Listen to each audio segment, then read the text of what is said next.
క్రీస్తునందు దేవుని ప్రియులు పిల్లలైన మీ అందరికీ కూడా క్రీస్తు నామంలో ఈ సాయంకాల సమయంలో ఆయన విలువైన నామం తరపున ఆహ్వానాన్ని పలుకుతున్నాను.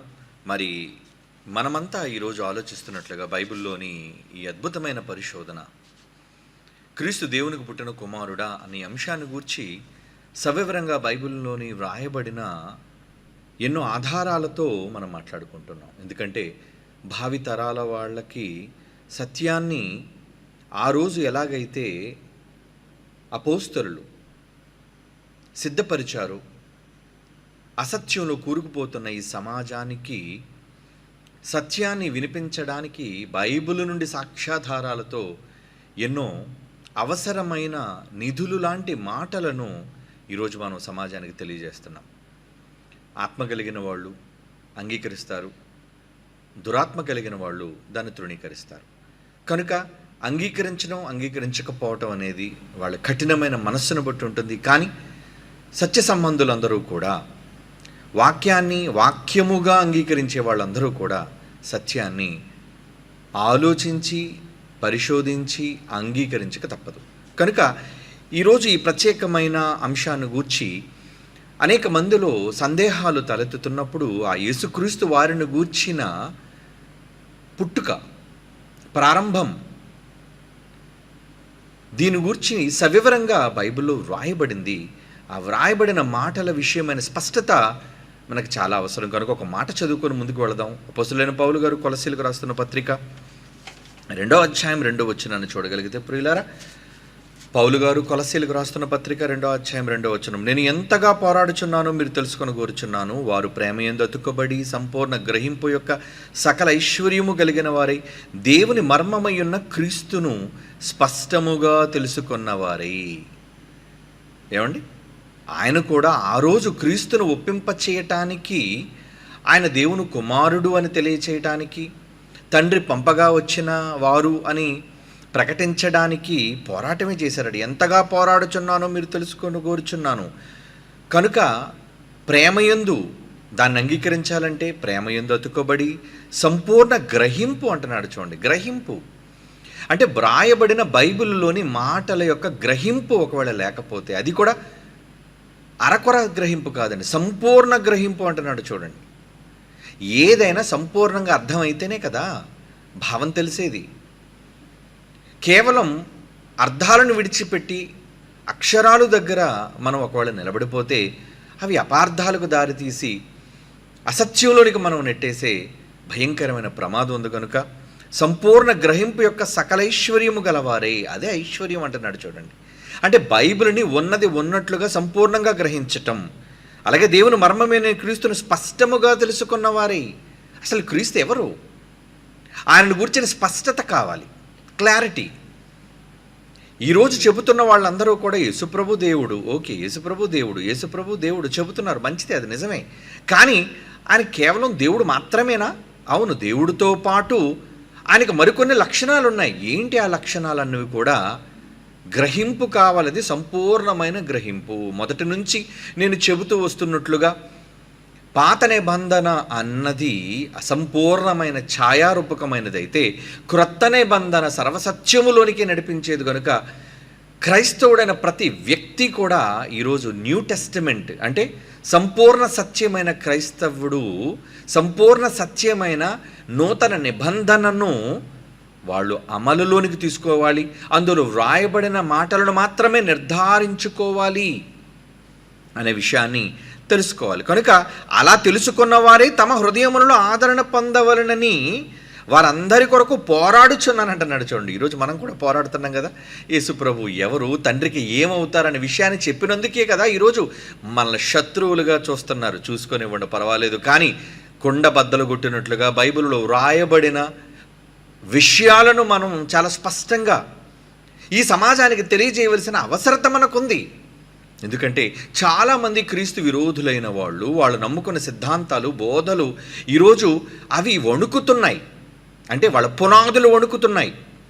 బైబిల్లో మనం చూపించే విషయాలు, దానికి జరిగిన కుట్రలు, సాక్ష్యాధారాలు చారిత్రాత్మకంగా మనం చూపిస్తున్నప్పుడు ఎక్కడ వాళ్ళ దగ్గరున్న జనాంగాలు గలిబిలి, వాళ్ళు ఎక్కడ సత్యాన్ని తెలుసుకొని తాము ప్రకటించినది అసత్యమని తమను విడిచిపోతారేమోనన్న భయం, వాళ్ళు నరకానికి పోతారన్న భయం వాళ్ళకి లేదండి.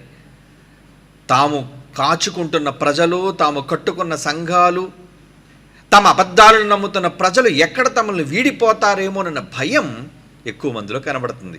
కనుక వారు ఏదో ఒక విధంగా మనం చెప్పే సత్యాలను అభ్యంతరపరచాలని వాళ్ళు ప్రయత్నిస్తున్నారు, చేసుకునే వాళ్ళు ప్రయత్నాలు. కానీ మనం సత్యం ప్రకటించక మానము. ఎందుకంటే దేవుడు రాయించాడు అంటే ఈ సంగతులు ఈ తరంలో కూడా మన ద్వారా ఈ సమాజానికి ప్రకటించాలి అని నిర్ణయం తీసుకున్నాడు. ఎందుకంటే దేవుడు అనుమతి లేకుండా ఏది జరగదండి, ఏది జరగదు.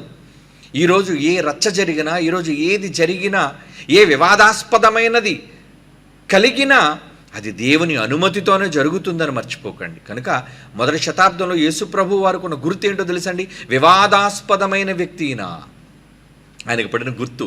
వివాదాస్పదమైన వాళ్ళు అంటే ఆయన ఉంటే గొడవలు, ఆయన ఉంటే సమస్యలు, ఆయన ఉంటే అల్లరి. వివాదాస్పదమైన వ్యక్తిగా గుర్తుగానే నియమించబడ్డాడు అని లోకాసువార్తలో రాయబడుతుంది. కనుక మనం ఆలోచించవలసిన విషయం ఏంటంటే యేసుక్రీస్తు వారు ఎలాగైతే వివాదాస్పదమైన వ్యక్తిగా ఉన్నారో ఆ సత్యాన్ని మనం చెబుతున్నాడు కూడా, మనల్ని కూడా వివాదాస్పదులుగానే వాళ్ళు మారుస్తారు. మార్చుకునివ్వండి.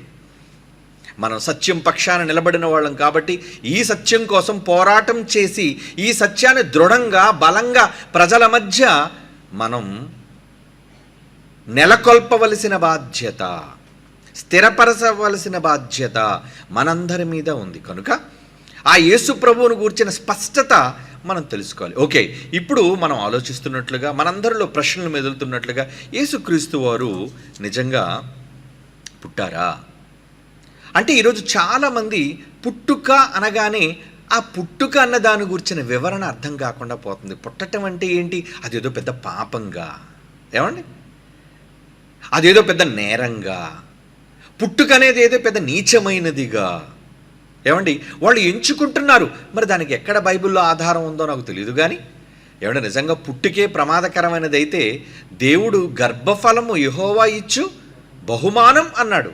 అంటే నిజంగా మన గర్భాలు పండడం, దేవుడు తన కుమారులను వారసులుగా మన గర్భాలలో ఇవ్వటం కూడా మనం పుట్టుక ద్వారానే వాళ్ళని కంటున్నాం.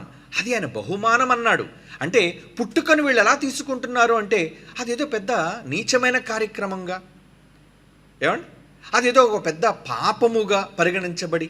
కనుక యేసు ప్రభు పుట్టినవాడు కాడు అంటే పుట్టిన వాళ్ళందరూ దోషులా, పుట్టిన వాళ్ళందరూ నేరస్తులా, పుట్టిన వాళ్ళందరూ పాపులా అనే ఒక భయంకరమైన ఒక అబద్ధం ఏళ్ల తరబడి వాళ్ళ ఆలోచనలో సమాధి చేయబడిపోయి ఉందండి. కనుక దానిని పెకలించాలి అంటే దాన్ని ఇప్పటికే సమాజంలో చాలామందికి దాన్ని రుద్ది దాని తాలూకా మరి ఏమంటారు దాన్ని ప్రాపకం చేసి ఉన్నారు.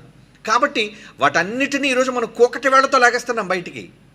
ఏమండి ఈరోజు మనం ఏంటంటే వేళ్ల తన్నిన దానిని మహావృక్షంగా మారిపోయిన అబద్ధాలను వేళ్లతో పెళ్ళగిస్తున్నాం మనం ఈరోజు. కనుక పెళ్ళగిస్తున్నాం కాబట్టి వాళ్ళందరిలో ఆ బాధ, వాళ్ళందరిలో ఆ వ్యతిరేకత, ఏమండి వాళ్ళందరిలోని దోషణ ఇవన్నీ ఉంటాయి.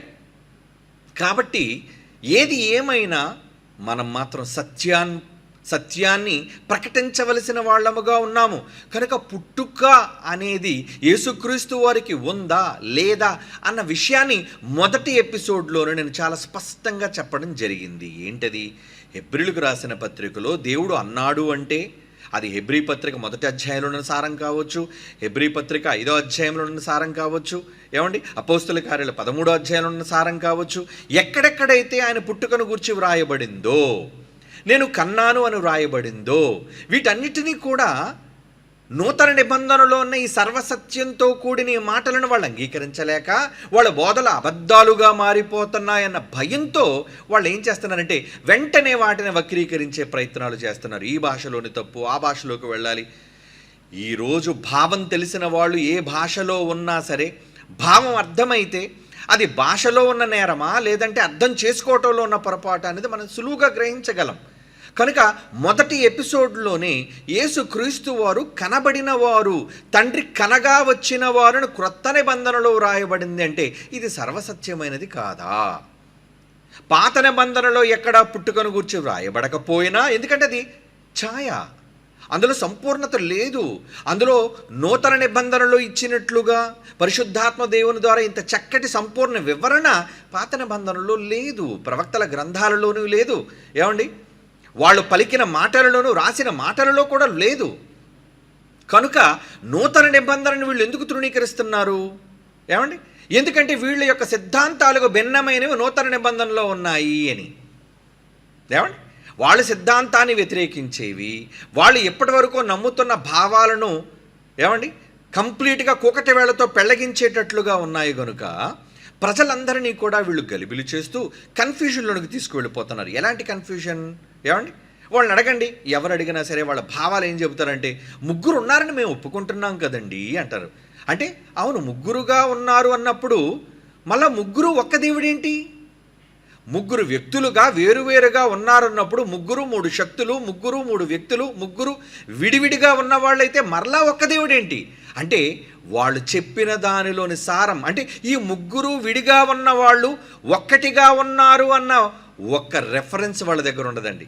అంటే ఒకవేళ ఏకమై ఉన్నారు అనే దానికి చూపించిన దాని వివరణ ఇస్తాను ఈరోజు, మీరేం కన్ఫ్యూజన్ కాకండి. ఎందుకంటే బైబిల్లో ఏకము అన్న పదానికి కూడా అర్థం తెలియని వాళ్ళు ఏమండి ముగ్గురుగా ఉండి ఒక్క దేవుడై ఉన్నారు అంటే దేవుడు ఎప్పుడు కూడా ఒక్కడిగానే ఉంటాడు తప్ప దేవుళ్ళుగా ఉండకూడదు.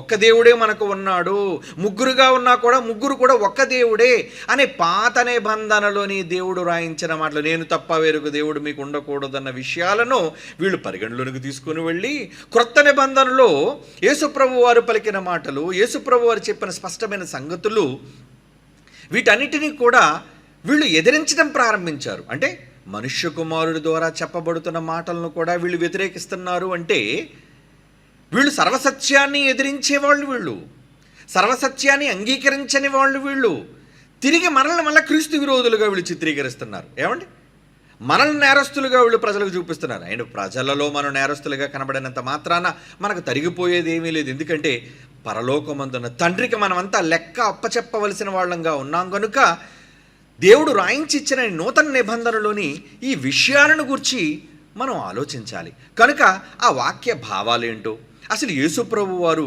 పుట్టుకను గూర్చి ఏమండి ఏమని రాయబడిందో మనం ఒక్కసారి కొన్ని మాటల్లోనికి మనం వెళ్ళి చూద్దామండి. ఏమండి రైట్, ఇప్పుడు ఒక మాట మొదటగా మనం చదువుకొని ఆ తర్వాత మనం దేవుని యొక్క మాటల్లోనికి ఇంకా ముందుకు వివరణాత్మకంగా మనం తెలుసుకోవడానికి వెళదాం.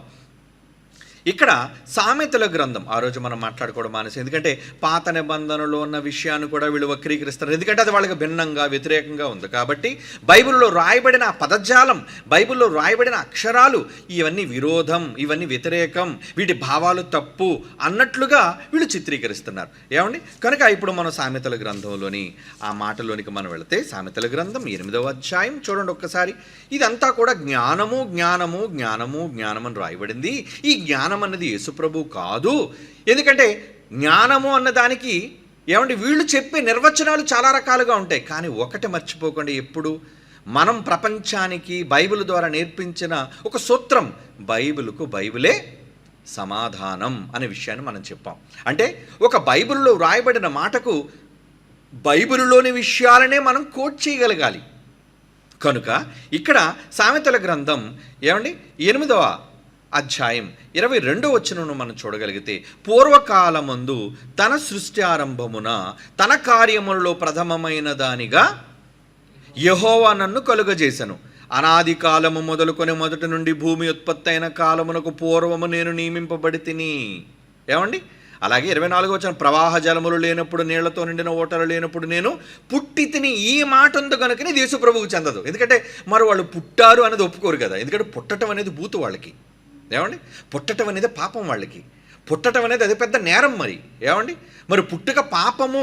ఏమండి, పుట్టుక అనేది పాపముగా వాళ్ళ దృష్టిలో పరిగణించుకుంటున్నారు. కాబట్టి యేసుప్రభు వారు పుట్టిన వాళ్ళు కాదు, ఎందుకంటే ఆయన చాలా పెద్ద నేరస్తుడు ఒకళ్ళు పుట్టినవాడైతే అనే ఒక దురాలోచన వాళ్ళలో ఉంది. కాబట్టి ఈ మాటను వాళ్ళు పుట్టి తిని అనే పదం ఇక్కడ రాయబడింది. కాబట్టి ఈ పుట్టాను అనే పదాన్ని వాళ్ళు అంగీకరించలేకపోతారు. అలాగే ఏమండి ఇంకేమంటున్నాడు చూడండి 25వ వచనం, పర్వతములు స్థాపింపబడక మునుపు కొండలు పుట్టక మునుపు, భూమిని దాని మైదానంలో ఆయన చెయ్యక మునుపు, నేల మట్టిని రవంతి సృష్టింపక మునుపు నేను పుట్టి తిని.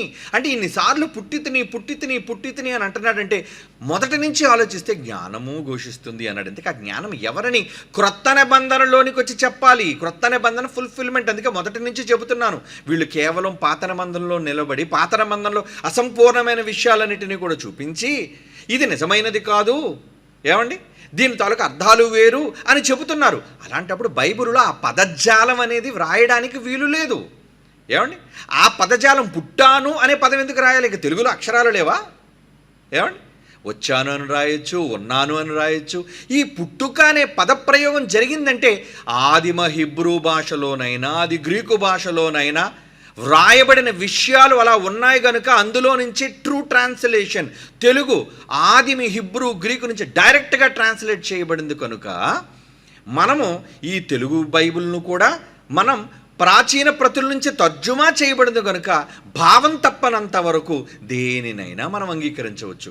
కనుక ఇక్కడ పుట్టి తిని అని ఒక జ్ఞానం చెబుతుందంటే జ్ఞానం ఎవరని సంపూర్ణతలోనికి వెళ్ళేసరికి బైబిల్ చెప్పింది. ఈ జ్ఞానము ఎవరు అని చెప్పింది. ఏమండి చూద్దాం, కొరింథీయులకు రాసిన మొదటి పత్రికలో ఏమండి ఆ జ్ఞానము ఎవరు అనేది చెప్పారో మనం కూడా ఒకసారి దాంట్లోకి వెళ్ళి ఆలోచించాలంటే పాత నిబంధనలో రాయబడిన విషయాలకి సంపూర్ణత, ఇది ఛాయ. జ్ఞానం అంటే అది వివరంగా లేదు. ఎవరా జ్ఞానం అనే ఒక సందేహం ఒకళ్ళు మనుషులు నెలకొంటే దానికి వివరణ ఛాయగా ఉన్నదాన్ని, అసంపూర్ణంగా కనబడుతున్న దాన్ని క్లారిటీగా కనిపించడానికి చూపించడానికి నూతన నిబంధన పరిశుద్ధాత్మ దేవుడు రాయిస్తున్నాడు. ఏమని కొరింథీయులకు రాసిన మొదటి పత్రిక మొదటి అధ్యాయం 24వ వచనం చూడండి. కొరింథీయులకు రాసిన మొదటి పత్రిక మొదటి అధ్యాయం 24వ వచనం. క్రీస్తు దేవుని శక్తట. క్రీస్తు ఎవరట? దేవుని శక్తియు జ్ఞానమై ఉన్నాడు. జ్ఞానం అంటే యేసుక్రీస్తు వరకున్న మరో పేరేంటి? శక్తి, జ్ఞానం. ఆ శక్తి చేతే ఈ ప్రకృతిని చేశాడు. ఆ శక్తి చేతే ఏమండి సమస్తాన్ని నిర్మించాడు. ఆ జ్ఞానము చేతే వీటన్నిటినీ కూడా కలుగజేశాడు ఆయన. అంటే అక్కడ జ్ఞానమని వ్రాయబడిన దానికి క్రొత్త నిబంధనలో ఆ జ్ఞానం ఎవరో కాదు, క్రీస్తు దేవుని జ్ఞానము అని స్పష్టంగా దేవుడు మనకు రాయించాడు. అయినా ఉన్న మాటలను కూడా అంగీకరించుకున్నారంటే అసలు అలాంటి వాళ్ళని పట్టించుకోకండి. ఎందుకంటే వ్రాయబడిన మాటలనే వక్రీకరించి, అక్కడ మాటలని వక్రీకరించేసి, ఇక్కడ మాటలని వక్రీకరించేసి ఎంతసేపు వాళ్ళ సొంత సిద్ధాంతాలను స్థిరపరచుకోవడానికి మాత్రమే వాళ్ళు ప్రయాసపడుతున్నారేమో కానీ వ్రాయబడిన బైబిలులోని భావాలను, రాయబడిన అక్షరాలలోని సారాన్ని, జ్ఞానాన్ని వాళ్ళు తెలుసుకోలేకపోతున్నారు. ఏమండి తెలుసుకోకపోతే వదిలేయండి, వాళ్ళ కర్మది. కానీ మీరు మాత్రం తెలుసుకోండి, బైబిలులో మనకి ఆధారపూర్వకమైనవి, వ్రాయబడినవి, సర్వసత్యముతో కూడినవి దేవుడు రాయించాడు కనుక ఇక్కడ ఏమంటున్నాడండి? ఏమంటున్నాడు? క్రీస్తు దేవుని జ్ఞానము, దేవుని శక్తియునై ఉన్నాడు. అంటే ఈ జ్ఞానము పుట్టింది అనడానికి ఆది సంభూతుడు. నేను నిన్ను కన్నాను అని దేవుడు అన్నాడు అంటే ఎలా కన్నాడు ఆయన్ని? ఇప్పుడు వీళ్ళు డౌట్ అంతా అదే, దేవుడు ఎలా కనేశాడు, దేవుడు ఎలా కనుంటాడు అంటే కనటం అనేసరికి మనుష్యుల ఊహలలో, మనుష్యుల భావనలతో వీళ్ళు ఆలోచిస్తున్నారు. ఎలా?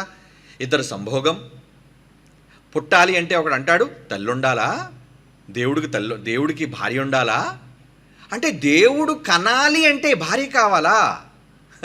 జ్ఞానం అర్థం లేని వాళ్ళు, జ్ఞానం అర్థం కాని వాళ్ళు ఆ విధంగానే మాట్లాడతారు. అంటే బైబిలులోని భావాలు అర్థం కాక వేసే వెకిలి ప్రశ్నలు అంటారు వాటిని.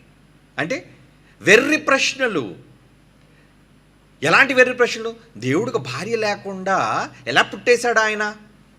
దేవుడు ఎలాంటి శక్తిమంతుడంటే ఇప్పుడు మీకు ఒక మాట చూపిస్తాను. ఏమండి లూకాసు వార్త 3వ అధ్యాయం 8వ వచనాన్ని చూడండి.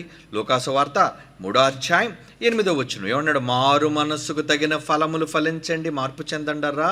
అబ్రహాము మాకు తండ్రి అని మీరు అనుకుని మొదలు పెట్టుకొనవద్దు. దేవుడు ఈ రాళ్ల వలన అబ్రహామునకు పిల్లలు పుట్టింపగలడు. అంటే దేవునికి ఉన్న శక్తి చెబుతున్నాడు చూడండి. అంటే దేవుడు తలుచుకుంటే పిల్లలను ఎవరికి పుట్టించగలడట? ఏమండి రాళ్ల వలన ఎవరికి? అబ్రహాముకు పిల్లలకు పుట్టించగలడా? అంటే దేవుడు అంత శక్తిమంతుడా? అవును. రాళ్లలో నుండి కూడా దేవునికి పిల్లలు చేయగలిగిన సమర్థుడు దేవుడు. మేం పిల్లలం వీళ్ళు గొప్పలు చెప్పుకున్నారు. ఎందుకంటే మాది అబ్రహాము వంశము, ఇశ్రాయేలీయుల గోత్రములు. ఇశ్రాయేలీయులు పొగరపడేది అదే కదండి. యూదులు ఆ రోజు వాళ్ళకున్న గర్వము, అహంకారం ఏంటంటే మేము అబ్రహాం పిల్లలం, మేము చాలా గొప్పవాళ్ళం, మిగతా ప్రజలందరూ కూడా అంటరాని వాళ్ళు, ఏమండి మేమేదో పెద్ద గొప్పవాళ్ళు అనుకునే ఒక దుర్మార్గపు ఆలోచన వాళ్ళలో ఉంది కనుక దాన్ని చెరిపేయడానికి యేసుప్రభు వారు ఏమన్నారండి, దేవుడి రాళ్ల వలన అబ్రహామునకు పిల్లలను పుట్టింపగలడు. రాళ్ల వలన కూడా పుట్టిస్తాడా? అవును, పుట్టించగలడు ఆయన. కనుక దేవుడు అనుకుంటే కనగలడు, దేవుడు అనుకుంటే పుట్టించగలడు. ఏమండి మరి ఇప్పుడు యేసుక్రీస్తు వారు ఆది సంభూతుడు, ప్రతిదానికి ఆరంభకుడు, ప్రారంభకుడు. అంటే ఆయనే మొదట, ఆయనే మూలం. తాను ఏది చేయాలో అనుకున్నా, ఏమండి మొట్టమొదటి దేవుడు ఎవరికి జన్మనిచ్చాడో తెలుసా? యేసుక్రీస్తు వారికి జన్మనిచ్చాడు అనడానికి ఏమండి మనకి భావాన్ని చెప్పింది యోహాను సువార్త 1వ అధ్యాయం 1వ వచనంలో. ప్రారంభంలో మనం ఆలోచించగలిగితే ఆదియందు వాక్యముంది, ఆ వాక్యము ఎవరండి? ఆ వాక్యం ఎవరు? యేసు ప్రభు వారు. ఆ వాక్యము ఏమంటే ఒకే దేవుడుగా కాకుండా మరొక దేవుని దగ్గర ఉంది అంటే ఇద్దరు చూపిస్తుంది. ఏమండి వీళ్ళందరూ ఇప్పుడు ఏమంటారంటే, మేము ముగ్గురు దేవుళ్ళు లేరన్నామా, మేము ఒప్పుకుంటున్నాం కదా, కానీ ముగ్గురు దేవుళ్ళు మేము ఒప్పుకుంటున్నామని చెప్పుకొని చివరికి వచ్చి వీళ్ళు చెప్పే ఒక పనికిరాని మాట ఏంటంటే, ఈ ముగ్గురు దేవుళ్ళు ఒక్క దేవుడుగా ఉన్నారు అనే అబద్ధాన్ని ప్రజల మధ్య చూపిస్తున్నారు. ఏమండి ముగ్గురు దేవుళ్ళుగా ఉన్నప్పుడు, ముగ్గురు వ్యక్తులుగా ఉన్నప్పుడు ముగ్గురుగా కనబడాలి, కానీ మళ్ళీ ముగ్గురు ఒకటవడం ఏంటి? ఎలా ముగ్గురు ఒకటిగా ఉన్నారనే దాని వివరణ ఎవరు వాళ్ళు? ఎలా ముగ్గురు ఒకటిగా ఉన్నారనేది మీరు సిద్ధాంతం, మీరు నమ్మి తీరాలి అంతే అంటారు. అంతే. బైబిల్ చూపించాలి. మనం ఏ మాట చెప్పినా దానికి ఆధారం, ప్రూఫ్ ఎక్కడ కనబడాలి? మనకి బైబిలులో కనబడాలి. అలాగే సంపూర్ణ సత్యంలోనికి వచ్చేసరికి ఇంకా స్పష్టంగా మనకు తెలియాలి. ఒకరా ముగ్గురా ఎలా ఉన్నారనే విషయాన్ని దేవుడు రాయించాడు మనకి. కనుక ఇక్కడ ఒక విషయాన్ని గురించి మనం ఆలోచించాలి. ఏంటది? యోహాను సువార్త 18వ అధ్యాయం యేసు ప్రభు వారు స్వయంగా చెబుతున్న మాట చూడండి. యోహాను సువార్త 18వ అధ్యాయం 37వ వచనం. యోహాను సువార్త 18వ అధ్యాయము 37వ వచనం. అక్కడ ఏమంటున్నాడు చూడండి. అందుకు పిలాతు, నువ్వు రాజువా అని ఆయన అడుగుగా, అవును యేసు అంటున్నారు, నీవన్నట్టు నేను రాజునే. సత్యమును గూర్చి సాక్ష్యం ఇచ్చుటకు నేను పుట్టి తిని. సత్యమును గూర్చి అంటే సత్యాన్ని చెప్పడానికే నేను పుట్టి తిని. ఈ పుట్టి తిని అనే దాన్ని వీళ్ళు ఎలా వక్రీకరించేస్తారంటే, భూమి మీద పుట్టాడంటారు. పుట్టాడు మేము ఒప్పుకుంటాం, మరి ఏమ గర్భం ద్వారా పుట్టాడు కనుక ఆ పుట్టుక అని వీళ్ళు అంటారు. ఏమంటే మరి ఈ పుట్టుకను గూర్చి మళ్ళీ దీన్ని ఏం వక్రీకరించకుండా ఈ పుట్టాడని చెప్తున్నప్పుడు మరి హెబ్రీ పత్రికలో రాయబడిన ఆ మాటను ఎందుకు వీళ్ళు పుట్టాడని దాన్ని అంగీకరించరు? అంటే ఇక్కడొక వేరే పుట్టుక, అక్కడొక పుట్టుక. ఈ పుట్టుకేంటి, ఆ పుట్టుకేంటి? అంటే వీళ్ళకి అనుకూలంగా ఉన్న దగ్గర మాత్రం ఒక పుట్టుక, వీళ్ళకి ప్రతికూలంగా ఉన్న దగ్గర మాత్రం ఆ పుట్టుక వేరట, అది పుట్టుక కాదట. అంటే చూసారా, వాక్యములో ఉన్న విషయాలను గురించి వీరు ఆలోచించకుండా ప్రజలను ఎలా తప్పుత్రోవ పట్టించడానికి ప్రయత్నం చేస్తున్నారు. సత్యమును గురించి సాక్ష్యం ఇచ్చుటకు పుట్టి తిని అనే మాట ముందు చెప్పి, ఇందు నిమిత్తమే ఈ లోకమునకు వచ్చి తిని. ముందు పుట్టాడా వచ్చాడా? ఇక్కడ ఏమని రాయబడింది చెప్పండి. ఏమండి ముందు ఈ సత్యమును గురించి సాక్ష్యం ఇచ్చుటకు వచ్చి తిని, అందుకే భూమి మీద పుట్టి తిని అని స్పష్టంగా చెప్పొచ్చుగా. ఇక్కడ ఏమంటున్నాడు? సత్యమును గురించి సాక్ష్యం ఇచ్చుటకు నేను పుట్టి తిని. ఇందాక మన సామెతల గ్రంథంలో చదువుకున్నట్లుగా జ్ఞానముగా నేను పుట్టాను. ఇవన్నీ కలుగజేయబడక మునుపు ఆదియందు వాక్యం ఉండను, వాక్యము దేవుని యొద్ద ఉండను, ఆ వాక్యముగా ఉన్న నేను కూడా దేవుడుగా ఉండెను. కలిగి ఉన్నది ఏదియో, ఏమండి ఆ వాక్యము లేకుండా కలగలేదంటే నా ద్వారా, జ్ఞానము శక్తిగా ఉన్న నా ద్వారా దేవుడు వీటన్నిటినీ కలిగించాడు. ప్రారంభంలో తండ్రి ఒక్కడే, ఆయన ఉండేవాడు సుప్రీం. తర్వాత ఆయనలో నుంచి ఒక భాగాన్ని తీశాడు, ఆ భాగమే యేసుక్రీస్తు వారు. ఆ యేసు ద్వారా సర్వాన్ని సృష్టించాడు. కనుక దానికి బైబిల్లో ఏమని రాయించాడు అంటే పుట్టినవాడు అని. ఆ పుట్టినవాడు అనే పదంలో మనకి ఏమర్థం అవుతుంది? పుట్టాడు అంటే కన్నవాడు ఒకడు ఉండాలి. పుట్టినవాడు ఏమవుతాడు? పుట్టుక అనే పదం అనేసరికి కన్నవాడు ఒకడు ఉన్నాడు, కనబడినవాడు ఒకడు ఉండాలి. ఇప్పుడు కన్నవాడు ఎవరయ్యారు? తండ్రి అయ్యాడు, కనబడిన వారెవరయ్యారు? యేసుప్రభు వారయ్యారు. అంటే తండ్రి, కుమారుడు. అదే కదా నూతన నిబంధనలో రాయబడిన ఎన్నిసార్లు యేసుక్రీస్తు వారు చెప్పిన మాటల్లో, సువార్తల్లో కావచ్చు, పత్రికల్లో రాయబడిన మాటలు కావచ్చు, తండ్రిని తండ్రిగా, కుమారుని కుమారునిగా ఎందుకు వీళ్ళు చెబుతున్నారు? పరిశుద్ధాత్మ దేవుడు ఎందుకు రాయిస్తున్నాడు? ఇంత వివరణాత్మకంగా పాత నిబంధనలో రాయబడకపోయినా, ఎందుకంటే ఛాయ్ కదా, అక్కడ ఫుల్ క్లారిటీ ఇవ్వలేదు. కానీ సర్వసత్యం వచ్చేసరికి పుట్టాడు, ఆ పుట్టుక తండ్రి వలన పుట్టినవాడు.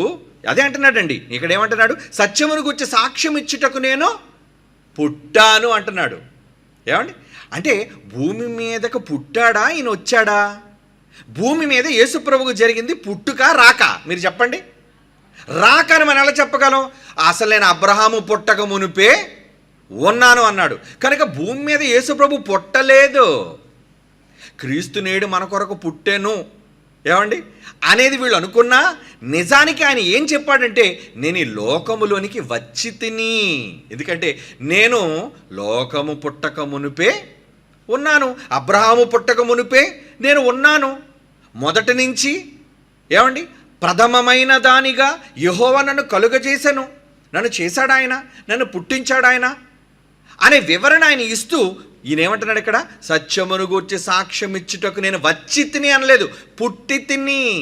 అంటే యేసుప్రభు వారు స్వయంగా నేను పుట్టాను అన్న విషయాన్ని చెప్పినా వీళ్ళు అంగీకరించరు, సత్యమును సత్యముగా గ్రహించరు. ఇందు నిమిత్తమే కదా ఈ లోకమునకు వచ్చి తిని. ఒకవేళ వీరనుకుంటున్నట్లుగా యేసుప్రభు భూమి మీద పుట్టాడు అనుకోండి, అంటే ముందు లేడా? పుట్టుక అంటే ప్రారంభం. ఈ ప్రారంభం ఆయన ఆది సంభూతుడు. ఆది సంభూతుడు అంటే ఎప్పటి నుంచి ఉన్నవాడు ఆయన?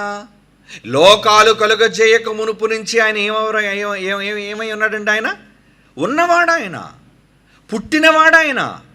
ఏమండి? కనుక ఇప్పుడు చదవండి ఏమంటున్నాడు అక్కడ? సత్యమును గురించి సాక్ష్యం ఇచ్చుటకు నేను పుట్టి తిని, ఇందు నిమిత్తమే ఈ లోకమునకు నేను వచ్చి తిని. సత్య సంబంధి అయిన ప్రతివాడు ఈ నా మాట వినునను. నిజంగా మీరు సత్య సంబంధులైతే నేను పుట్టానని అంగీకరించాలి, ఈ లోకానికి వచ్చానని అంగీకరించాలి. యేసుప్రభు వారు ఈ లోకంలో పుట్టారా, ప్రవేశించారా? హెబ్రీ పత్రికలో ఏమని రాయబడింది? ఏమండి? హెబ్రీ పత్రికలో ఏమి రాయబడిందండి? చూడండి ఒకసారి. హెబ్రీయులకు రాసిన పత్రిక ఆయన ఈ లోకమందు ప్రవేశించినప్పుడు 10వ అధ్యాయం 5వ వచనం. హెబ్రీయులకు రాసిన పత్రిక 10వ అధ్యాయం 5వ వచనం ఏమన్నాడు చూడండి. కాబట్టి ఆయన లోకమందు ప్రవేశించినప్పుడు ఈ లోకంలో ఆయన పుట్టాడా, ప్రవేశించాడా? ప్రవేశించాడు. ఎక్కడి నుంచి ప్రవేశించాడు? ప్రవేశం అంటే ఎక్కడో ఉన్న వ్యక్తి ఈ లోకంలోనికి ప్రవేశం జరిగింది. ఇది ఎంట్రీ, రావటం. మరి ఎప్పుడు పుట్టాడు? భూమి పునాది వేయబడక మునుపు, మట్టిలోని రవంతియు సృష్టింపక మునుపు, యెహోవా చేసిన కార్యములన్నిటిలో ప్రథమమైనదిగా జ్ఞానము అని అక్కడ చెప్పాడే, ఆ జ్ఞానం ఎవరో కాదు, నేను పుట్టాను గనుకనే ఆయన నాకు తండ్రి అని పిలుస్తున్నాను. ఆయన నాకు తండ్రి అయితే నేను ఆయనకు కుమారుడుగా పిలువబడుతున్నాను. ఆయన నా తండ్రి అని యేసుప్రభు వారు పలుసార్లు భూమి మీద చెప్పటంలో ఉద్దేశం, పరలోకమందున్న దేవుడు తనకు జన్మనిచ్చినవాడు అనే విషయాన్ని ఈ మానవ సమాజానికి నేర్పించడానికేనండి, ఈ మానవ సమాజానికి స్పష్టంగా చెప్పడానికేనండి ఈ విషయాలన్నింటినీ కూడా దేవుడు ఏం చేశాడు?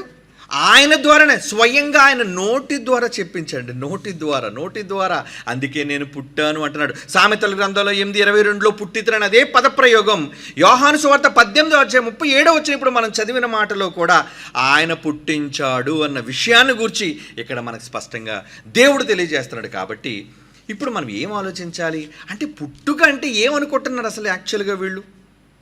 ఏమండి? పుట్టుక ప్రకటన గ్రంథం 3వ అధ్యాయం 14వ వచనం చూసి ఒకసారి దీన్ని చదువుకున్నా, కానీ ఒకసారి దీని గురించి మాట్లాడి మనం ముందుకు వెళదాం. మనం ప్రకటన గ్రంథం 3వ అధ్యాయం 14వ వచనం. లవదోకియలోని సంఘపు దూతకి ఎలాగ రాయమో, ఆమేనన్నవాడు నమ్మకమైన సాక్షి, దేవుని సృష్టికి ఆది అయిన వాడు చెప్పు సంగతులు ఏమనగా. దేవుని సృష్టికే ప్రారంభం ఎవరు? యేసు ప్రభువు వారు చెబుతున్న సంగతులు ఇవి అనే విషయాన్ని గురించి మాట్లాడుతున్నాడు. అంటే బైబిలులో ఏమండి సర్వసత్యము వచ్చేసరికి అప్పటి వరకు యెహోవాగా పరిచయం చేసి ఉన్నవాడుగా పరిచయం చేసుకున్న దేవుడు క్రొత్త నిబంధనలో తను తండ్రిగా తన కుమారుని ద్వారా పరిచయం చేసుకున్నాడు. నాయన, నేను మీకు తండ్రిని, మీరందరూ నాకు పిల్లలు. కనుక ఈ తండ్రి కుమారుల బంధాన్ని ఎందుకు చెప్పాలి? ఈ రిలేషన్స్ గురించి ఆలోచిద్దామండి. రిలేషన్స్ గురించి, ఎందుకంటే తండ్రి అనగా కుమారుడు అనగా ఏంటి? రెండు ఒక ఫ్యామిలీ, కుటుంబం అనే పదం కూడా గతంలో నేను మీకు చెప్పాను. పరలోకమందున్న కుటుంబం, ఆ కుటుంబానికి కూడా తండ్రి ఎవరు అన్నది కూడా మీకు చెప్పాను. బైబిల్ ఎఫ్సి పత్రిక 3:14 మనం చదువుకున్నాం. పరలోకమందున్న ఒక కుటుంబం ఉంది. ఆ కుటుంబంలో ఏమండి 2 కుమారులు ఉన్నారు. ఆ 2 కుమారులు, ఒక కుమారుడేమో జ్యేష్ఠ కుమారుడు యేసుప్రభు వారు, మరొక సమానమైన కుమారుడు ఏమండి రెండో కుమారుడు జ్యేష్ఠపుత్రుడు తర్వాత పుట్టిన కుమారుడు పరిశుద్ధాత్మ దేవుడు. ఏమండి కనుక వీళ్ళిద్దరూ ఒక కుటుంబం అయితే తండ్రికి, వీళ్ళకు కూడా తండ్రి ఎవరు? పరలోకమందున్న దేవుడు ఎవరవుతాడు? ఏమండి తండ్రి.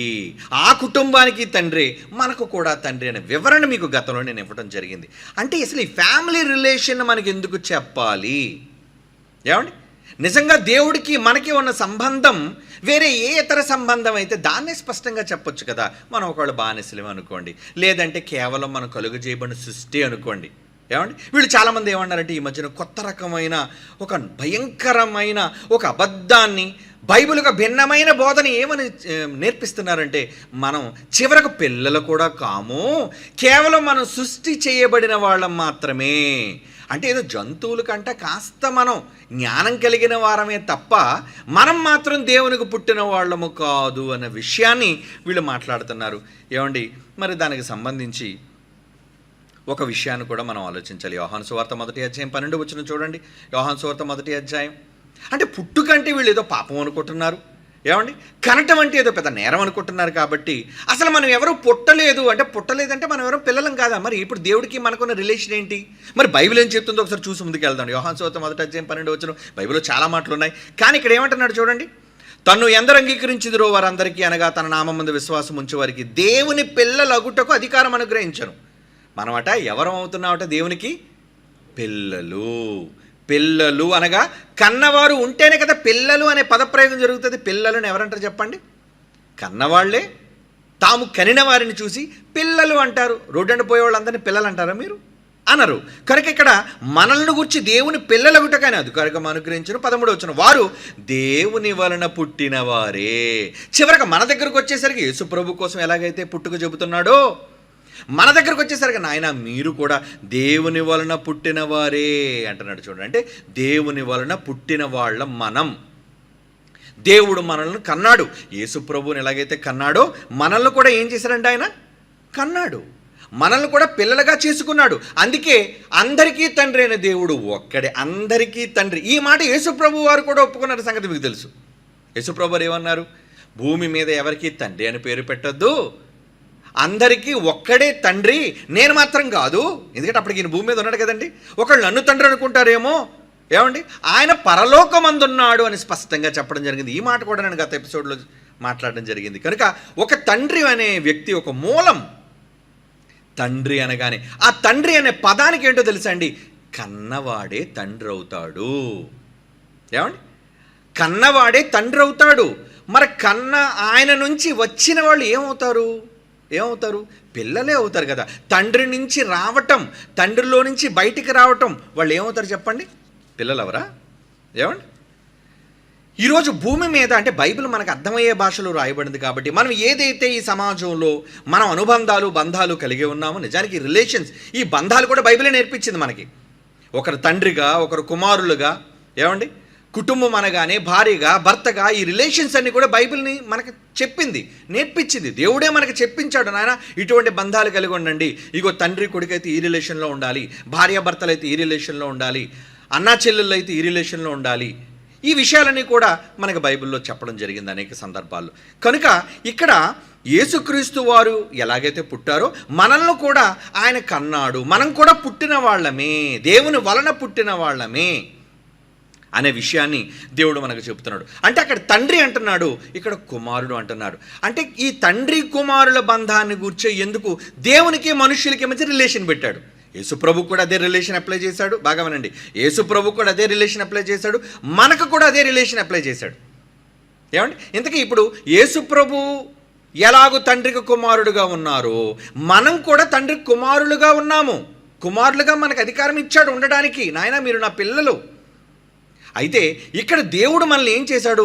మనల్ని స్వీకరించాడు. దేవుడు మనల్ని ఏం చేశాడు? కుమారులుగా మనల్ని స్వీకరించాడు. అది యేసు ద్వారా స్వీకరించటం అనేది సంకల్పం. ఎఫ్సీ పత్రిక 1వ అధ్యాయం 4-6 వచనాలు మీ అందరికీ తెలుసు. ఆయన సంకల్పము ద్వారా మనల్ని కన్నాడు. ఆయన సంకల్పం ద్వారా యేసు ప్రభు ద్వారా మధ్యవర్తిగా ఆయన పెట్టాడు. యేసు ప్రభు ద్వారానే తనకు కుమారులుగా స్వీకరించాడన్న విషయం బైబిల్ చాలా స్పష్టంగా చెబుతుంది. అంటే తన కుమారునితో మనం సారూప్యము గలవారమై ఉండాలని. ఏమండి, ఆయన పరలోకమందున్న వ్యక్తి తండ్రిని, ఆయన పంపితే వచ్చిన కుమారుడు యేసుక్రీస్తు వారని, ఆ యేసుక్రీస్తు వారి ద్వారా మనం కూడా తండ్రికి కుమారులుగా చేయబడుతున్నామని, ఆయన కూడా మనల్ని కన్నాడు అని, ఈ సర్వసత్యాన్ని కూడా నూతన నిబంధనలో మనకి చెప్పడం జరుగుతుంది. అంటే ఈ తండ్రి కొడుకులనే రిలేషన్ గురించి ఆలోచిద్దాం. ఈ తండ్రి అనగానే మనకి ఏమవుతుంది? మూలం, ప్రారంభం, మొదటివాడు. ఏమండి, ఒకళ్ళ పరలోకంలో యేసు ప్రభు తండ్రి కాకుండా సమానుడుగా ఉన్నాడే అనుకుందాం. ఏమండి, మరి వాళ్ళిద్దరి మధ్యన ఉన్న బంధం ఏంటి? సమానమైన దేవుళ్ళు కదా వీళ్ళ ఉద్దేశం. ముగ్గురుగా ఉన్న తండ్రి కుమారుడు సమానమైన దేవుళ్ళు, అంతే కదండి. సమానమైన దేవుళ్ళుగా ఉన్నప్పుడు భూమి మీదకి వచ్చినప్పుడు యేసు ప్రభును కుమారునిగా ఎందుకు మార్చాడు? ఇదిగో నేను ఒక దైవాన్ని పంపుతున్నాను మీ దగ్గరికి, ఆయనను మీరు నమ్మాలి. ఆయన నేను ఎలాగూ దైవంగా ఉన్నాను, ఆయన కూడా దైవంగా ఉన్నాడన్న విషయాన్ని ఒప్పుకున్నాడు. అయితే ఆ దైవం కుమారుడు నాకు అన్న విషయాన్ని చాలా స్పష్టంగా మనకు తెలియజేశారు. అంటే పంపబడిన వ్యక్తికి, భూమి మీదికి వచ్చిన క్రీస్తు అనే ఆయన ఒక కుమారుడు అన్న రిలేషన్ని దేవుడు మనకి ఇక్కడ చెప్పాడు. అంటే ఈ రిలేషన్లో రావడం ఏంటి? తండ్రిలో నుంచి రావటం ఏంటి? తండ్రిలో నుంచి వస్తేనే కదా మనం ఎవరవుతాం? ఆయనకు పిల్లలం అవుతాం. అంటే దేవుడు ఉన్నవాడు, ఆయన గూర్చి ఉన్నమాట, ఉన్నవాడు, ప్రారంభంలో ఉన్నవాడు. ఇప్పుడు ఆయనలో నుంచి ఎవరు రావాలి? యేసుక్రీస్తు వారు. నేను కంటిని, ఈ పదప్రయోగం అనేది హెబ్రీ పత్రికలో మనకు జరిగింది. బైబిల్లో చాలా సందర్భాల్లో యేసుప్రభు వారు ఒప్పుకున్నారు, పరిశుద్ధాత్మ దేవుడు కూడా ధృవీకరించాడు. తండ్రి ఇదిగో నీవు నా కుమారుడవు, నేడు నిన్ను కన్నాను అని ఈ వివరణ అంతా కూడా మీకు మొదటి ఎపిసోడ్లోనే నేను ఇవ్వడం జరిగింది. కనుక కన్నాను అని దేవుడు ఈ పదప్రయోగం చేసి ఆయన భూమి మీదుగా పంపటంలో ఉద్దేశం, ఈయన నా కుమారుడు. చివరికి బాప్తిసం ఇచ్చేటప్పుడు కూడా ఈయన నా ప్రియ కుమారుడు. అంటే పరలోకం నుంచి ఒక స్వరం భూమి మీద ఉన్న యేసుప్రభు వారిని ఏమని చెబుతుంది? హీఈస్ మై సన్, నా కొడుకు. ఏమండి, రైట్. ఇప్పుడు తండ్రి కొడుకుని కంటాడా, కొడుకు తండ్రిని కంటాడా? అంటే తండ్రి కొడుకుల రిలేషన్ గురించి ఆలోచిస్తే ఒక తండ్రి కొడుకుని కనగలడా, ఒక కొడుకు తండ్రిని కనగలడా? భూమి మీద ఉన్న ఈరోజు మనకున్న విధానాలను బట్టి, ఈరోజు మన కళ్ళ ముందు జరుగుతున్న పరిస్థితులను బట్టి, ఏమండి, ఒక లైన్, సీరియల్ లైన్, ఒక సీరియల్ అని చెప్తాను. తండ్రి, ఆయన గర్భాన్ని పుట్టిన కుమారుడు, ఏమండి, ఆయన గర్భాన్ని పుడితే మరొక వ్యక్తి ఏమవుతాడండి? మనవడు, అంతే కదా, మూడో తరం. ఆ తర్వాత నాలుగో వ్యక్తి ఏమవుతాడు? మునిమనవడు. తండ్రి, ఆయనలో నుంచి వచ్చినవాడు కుమారుడు, ఆ కుమారుడిలో నుంచి బయటకు వచ్చినవాడు మనుమడు, ఆ మనుమడిలో నుంచి బయటకు వచ్చినవాడు ముని మనమడు, అంతే కదండి. అంటే 1 2 3 4. ఇప్పుడు లైన్లో పెట్టాలంటే 1 దేనికి ఇవ్వాలి చెప్పండి? 1 అనేది తండ్రి ఏమంటే తండ్రి కొడుకు మనవడు మునిమనవడు అని రాశానండి. ఇందులో ఒకటి అక్షరం వెయ్యాలంటే ఎవరి దగ్గర వెయ్యాలి మీరు అక్షరం? తండ్రి అనే దగ్గరే మీరు 1 అనే సంఖ్య వెయ్యాలి తప్ప మునిమనుడి దగ్గర వేసినా తప్పే, మనుమడి దగ్గర వేసినా తప్పే, ఏమండి, కుమారుడి దగ్గర వేసినా తప్పే అది. ఎందుకంటే తండ్రి అనే ఈ పదానికి అర్థం ఈయన నంబర్ 1, ప్రారంభకుడు. మరి ఎందుకు ఇప్పుడు యేసుప్రభు వారికి పరిశుద్ధాత్మ దేవుడు కొడుకా? నో, అలాగని చెప్పలేదు. నేను మాత్రమే తండ్రిని. మిగిలిన వాళ్ళందరూ ఏమని చెప్పాడు? మిగిలిన వాళ్ళందరూ ఏం చెప్పాడు? కుమారులు, అంతే కదా. యేసుప్రభు కుమారుడే, పరిశుద్ధాత్మ దేవుడు కుమారుడే. ఆయన తర్వాత మిగిలిన వాళ్ళందరూ కూడా ఏమని బంధాన్ని చెప్పాడు అక్కడ? కుమారులు కుమారులు కుమారులు కుమారులు అని చెప్పాడు. ఓకే, ఇప్పుడు మీరు ఒక ఇంట్రెస్టింగ్ పాయింట్ మీరు ఆలోచించాలి. వీళ్ళు ఎంతసేపు యేసుప్రభు వారు తండ్రితో సమానుడు, సమానమైన దైవంగా ఉన్నాడని యేసుప్రభువుకు సంబంధించిన మాటలు చూపిస్తారు. ఏమని చూపిస్తారు? సమానముగా ఉండుట విడిచిపెట్టకూడని భాగ్యమని ఎంచుకోలేదు కాబట్టి యేసు ప్రభు దేవునితో సమానంగా ఉన్నాడు. అవును, సమానంగా దేవుడు తన కుమారుని తనతో పాటు కూర్చోబెట్టుకున్నాడు, సమానంగా ఉండడానికి అధికారం ఇచ్చాడు అన్నది నిజం. ఏమండి? కానీ ఆయన తండ్రే. ఏమండి? ఆయన తండ్రే. ఆయన నుంచి వచ్చిన వారు యేసు ప్రభు వారు. ఏమండి? ఒక మాట చదివి మీకు ఒక చక్కని వివరణ ఇస్తాను. కొరింథీయులకు రాసిన మొదటి పత్రిక 8వ అధ్యాయం, జాగ్రత్తగా చదవండి ఈ మాట. కొరింథీయులకు రాసిన మొదటి పత్రిక, పౌలు గారు రాస్తున్నారు, నూతన నిబంధనలో సర్వసత్యంలో ఈ మాట మీరు వినాలి. కొరింథీయులకు రాసిన మొదటి పత్రిక 8వ అధ్యాయం 5వ వచనం నుంచి చదువుతున్నాను చూడండి. కొరింథీయులకు రాసిన మొదటి పత్రిక 8వ అధ్యాయం 5వ వచనం, ఆకాశమందైనను భూమి మీదైనను దేవతలను బండి వారు ఉన్నను మనకు ఒక్కడే దేవుడున్నాడు. మరలా చెప్తున్నాను చూడండి, పాత నిబంధనలో ఏదైతే దైవత్వం గురించి చెబుతున్నాడో క్రొత్త నిబంధన కూడా దాన్ని అంగీకరించింది. ఏమని? ఒక్క దేవుడే, ఒక్కడే మనకి దేవుడున్నాడు. ఈ మాట కదా పాత నిబంధనలో కూడా ఉంది. దేవుడు ఒక్కడేనా? అవును. నేను తప్ప వేరొక దేవుడు మీకు లేడు. కనుక ఇక్కడ కూడా ఏమన్నాడు? ఒక్కడే దేవుడున్నాడు. ఆయన తండ్రి అంటున్నాడు. చూడండి ఎంత క్లారిటీ అంటే, పరిశుద్ధాత్మ దేవుడు నూతన నిబంధనలో సర్వసత్యములో దేవుడు అనగానే ఆయనకున్న మరొక అర్థం ఏంటంటే తండ్రి అంటున్నాడు. చూడండి, లేదా ఈ పదప్రయోగం ఎందుకు, దీని వివరణ ఎందుకు ఇవ్వాలి? అందరికీ ఒక్క దేవుడే అన్నప్పుడు, దేవుడు ఒక్కటిగా యూనిటీగా ఉన్నప్పుడు, ఒక్కడే ఉన్నప్పుడు, ఎందుకంటే వీళ్ళు చేసే ఏంటంటే ముగ్గురుగా ఉన్నారు, ముగ్గురు ఒక్క దేవుడే ఉన్నారంటాడు. ఏమండి? కనుక ఇక్కడ ఏమంటున్నాడు చూడండి, ఆయన మనకు ఒక్కడే దేవుడున్నాడు, ఆయన తండ్రి, ఆయన నుండి అన్నాడు. చూడండి, ఆయన నుండి, దేవుని నుండే, తండ్రి నుండే. దేవుడు అంటే మళ్ళీ చాలామంది దేవుళ్ళు ఉన్నారు కాబట్టి మళ్ళీ కన్ఫ్యూజన్ కాబట్టి ఎవరు? తండ్రి అయిన దేవుడు, ఆయన తండ్రి అని వెంటనే చెప్తున్నాడు. చూడండి, ఆయన నుండి సమస్తమును కలిగను, ఆయన నిమిత్తము మనమున్నాము. సమస్తము ఏది కలిగినా దేని వల్ల కలిగిందండి? ఆ తండ్రే మూలం. అంటే యేసుప్రభు వారు చేసిన సమస్తం, యేసుప్రభు వారు నిర్మించిన, యేసుప్రభు వారి ద్వారా సమస్తం నిర్మించడానికి శక్తి, అధికారం ఎవరివ్వగా వచ్చింది ఆయనకి? నా అధికారం కాదు, తండ్రి నా ద్వారా చేశాడు ఇవన్నీ అని యేసుప్రభు వారు ఒప్పుకున్నారు ఆయన. కనుక ఇక్కడ ఏమంటున్నాడు చూడండి, ఆయన నిమిత్తం మనమున్నాము, మరియు మనకు ప్రభు ఒకడున్నాడు. ప్రభు అంటే రాజు, ప్రభు అంటే రాజే కదండి, లార్డ్. ఏమండి? మనకి ప్రభు ఒకడున్నాడు, ఆయన యేసుక్రీస్తు. ఏమండి? ఒక దేవుని గురించి చెప్పాడు. ఆ దేవుడు ఎవరనుకోవాలి మీరు? తండ్రి అని అనుకోవాలి. మరియు మనకు ప్రభు ఉన్నాడు, ఆ ప్రభు ఆయన యేసుక్రీస్తు, ఆయన ద్వారా సమస్తము కలిగింది. ఇది కూడా క్లారిటీ ఇచ్చాడు. అంటే యేసు ప్రభు వారు సమస్తమును చేయగలిగారంటే యేసు ప్రభు వారిని అధికారం ఇచ్చి చేయించింది ఎవరు? తండ్రి, మూలకర్త. అందుకే తండ్రి అనే పదప్రయోగం చేస్తాను చూడండి. తండ్రి అనగానే ఏ స్థానంలో పెట్టాలి ఆయన్ని? చెప్పండి. తండ్రి అనగానే ఏ స్థానంలో పెట్టాలి? నెంబర్ 1. కొడుకు అనగానే సెకండ్లోనే ఉంటాడు ఎప్పుడు కొడుకు. ఏమండి? తండ్రి అనగానే మొదటి స్థానం, కొడుకు అనగానే రెండవ స్థానం. ప్రపంచంలో ఎవడైనా కొడుకు నెంబర్ 1 అని తండ్రి అని 2 వేశాడు అనుకోండి, వాడిని ఏమనాలి? ఏమండి? పిచ్చోడాడు. అంటే కనీస జ్ఞానం లేనివాడు కూడా, ఏమండి, సంబంధాలు తెలియనివాడు కూడా. ఈరోజు రిలేషన్స్ ఎందుకు పెట్టాడు దేవుడు? తండ్రి కుమారుడు అని ఎందుకు చెబుతున్నాడు? ఈ రిలేషన్స్ మనుష్యుల మధ్య ఉన్నాయి, జంతువుల మధ్య లేవండి. జంతువుల్లో భార్య భర్తలు, తండ్రి కుమారుడు, మనవడు మనవరాలు, వీళ్ళు ఉండవు. అవి జంతువులు, పశువులవి. ఏమండి? వాటిలో బంధాలు లేవు. కానీ ఎవరిలో బంధాలు పెట్టాడు దేవుడు?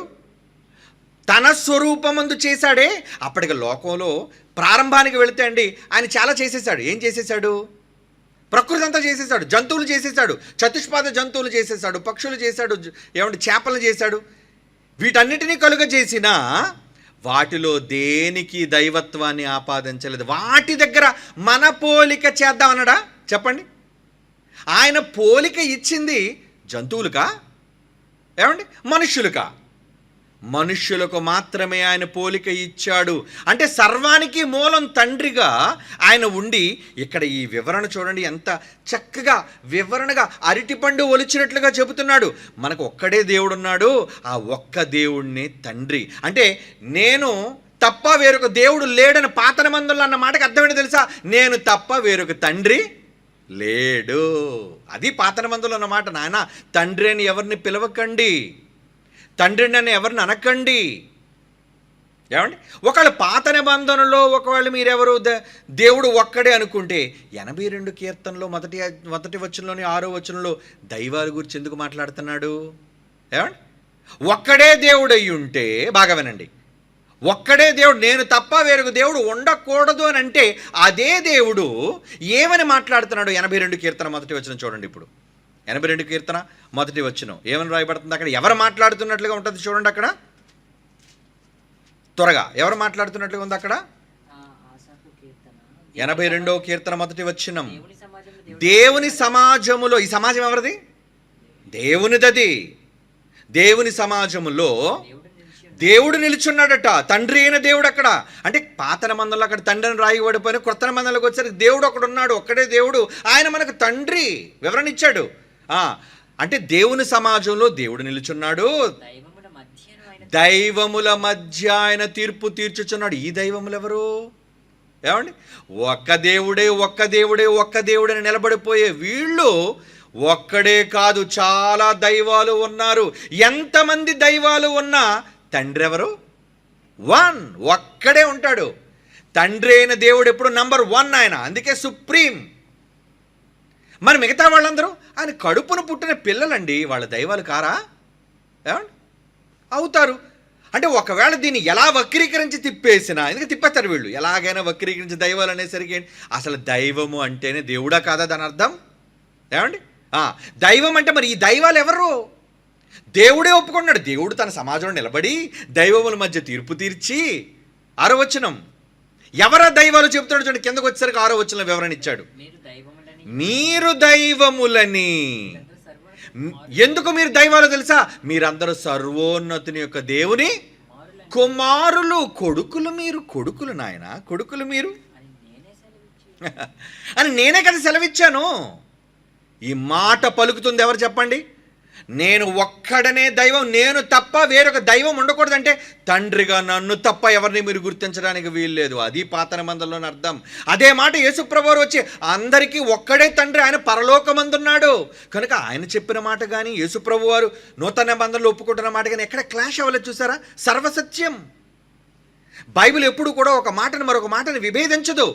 ఒక్క దేవుడే మనకు వేరో దేవుడు ఉండకూడదు అనేసి అంటే ఇక్కడ మాట్లాడుతున్న దైవాలు ఎవరో? ఆయన పిల్లలైన వారు దైవాలు. ఎందుకు వీళ్ళు దైవాలు ఎందుకు అయ్యారు? జంతు దైవం అవ్వకూడదా? చెప్పండి. ఏమండి?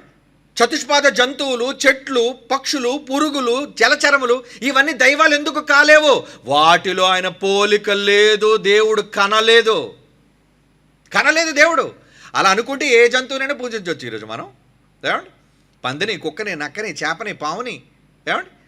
మరి వాటన్నిటిలో కూడా ఒక దైవత్వం ఉంటే దేవుడు వాటికి తన పోలిక, తన స్వరూపాన్ని ఇస్తే అవన్నీ కూడా మనకి ఏమండి దైవాలే. కానీ వాటిని దైవాలని చెప్పలేదు. ఏమని చెప్తున్నాడు అక్కడ? జాగ్రత్తగా వినండి. మీరు దైవములని, మీరందరూ సర్వోన్నతుని దేవుని కుమారులు గనుక మీరు దైవాలే. అంటే బైబిల్లో చెప్పిన మాట వీళ్ళు అంగీకరించడంలో కఠినమైన మనస్సు కలిగిన వాళ్ళు. వీళ్ళు ఎవరని కొట్టినారండి? చాలా ప్రమాదకరమైన వాళ్ళుగా మారిపోయారండి వీళ్ళు. ఏమండి? వీళ్ళు చాలా ప్రమాదకరమైన వాళ్ళుగా మారిపోయారు. దేనికి ప్రమాదకరంగా మారాలో తెలుసా అండి? ఒప్పుకోరు వీళ్ళు. దేవుడు ఒక్కడే. ఎస్, నేను దేవుడు ఒక్కడే అంటాను. ఎవడు? ఆ దేవుడు తండ్రి, సుప్రీం, కన్నవాడు, జన్మనిచ్చినవాడు, మూలమైనవాడు. అదే 1 కొరింథీ పత్రిక 8వ అధ్యాయం అదే మనం చదివాం కదండి. అందరి యందు జ్ఞానం లేదంటున్నాడు చూడండి. అందుకే కింద అంటే చాలామంది ఈ విషయాలు అర్థం కాక, ఈ జ్ఞానం తెలియక ఏమని మాట్లాడుతున్నా చూడండి. ఆ మాట చదువుకొని మళ్ళీ వెళ్దాం మనం ముందుకి. కొరింథీయులకు రాసిన 1వ పత్రిక 8వ అధ్యాయం కదండి మనం చదువుతున్నాం. మరలా చదువుతా చూడండి. ఈ బుద్ధిహీనుల కోసం మరలా చదువుతున్నాను. ఏమని? ఆకాశమందు దేవతలు, దేవుళ్ళు అనబడి వారు ఉన్న, భూమి మీద దేవతలు అనబడి ఉన్నను, మనకు ఒక్కడే దేవుడున్నాడు. One God. ఆయన ఎవరు? He's father. అంటే ఆ దేవునికి ఏమని అట్రిబ్యూట్ చేశాడు? దేవుడు అంటే మీరు తండ్రిగా ఆయన గుర్తించాలి, ఆయన నుండి సమస్తము కలిగను అని మరొక వ్యక్తి కోసం చెప్తున్నాడు. మరియు మనకు ప్రభువు ఉన్నాడు, ప్రభువు ఒక్కడే, ఆయన యేసుక్రీస్తు. ఆయన ద్వారా సమస్తమును, మనకు ఆయన ద్వారా కలిగిన వారము.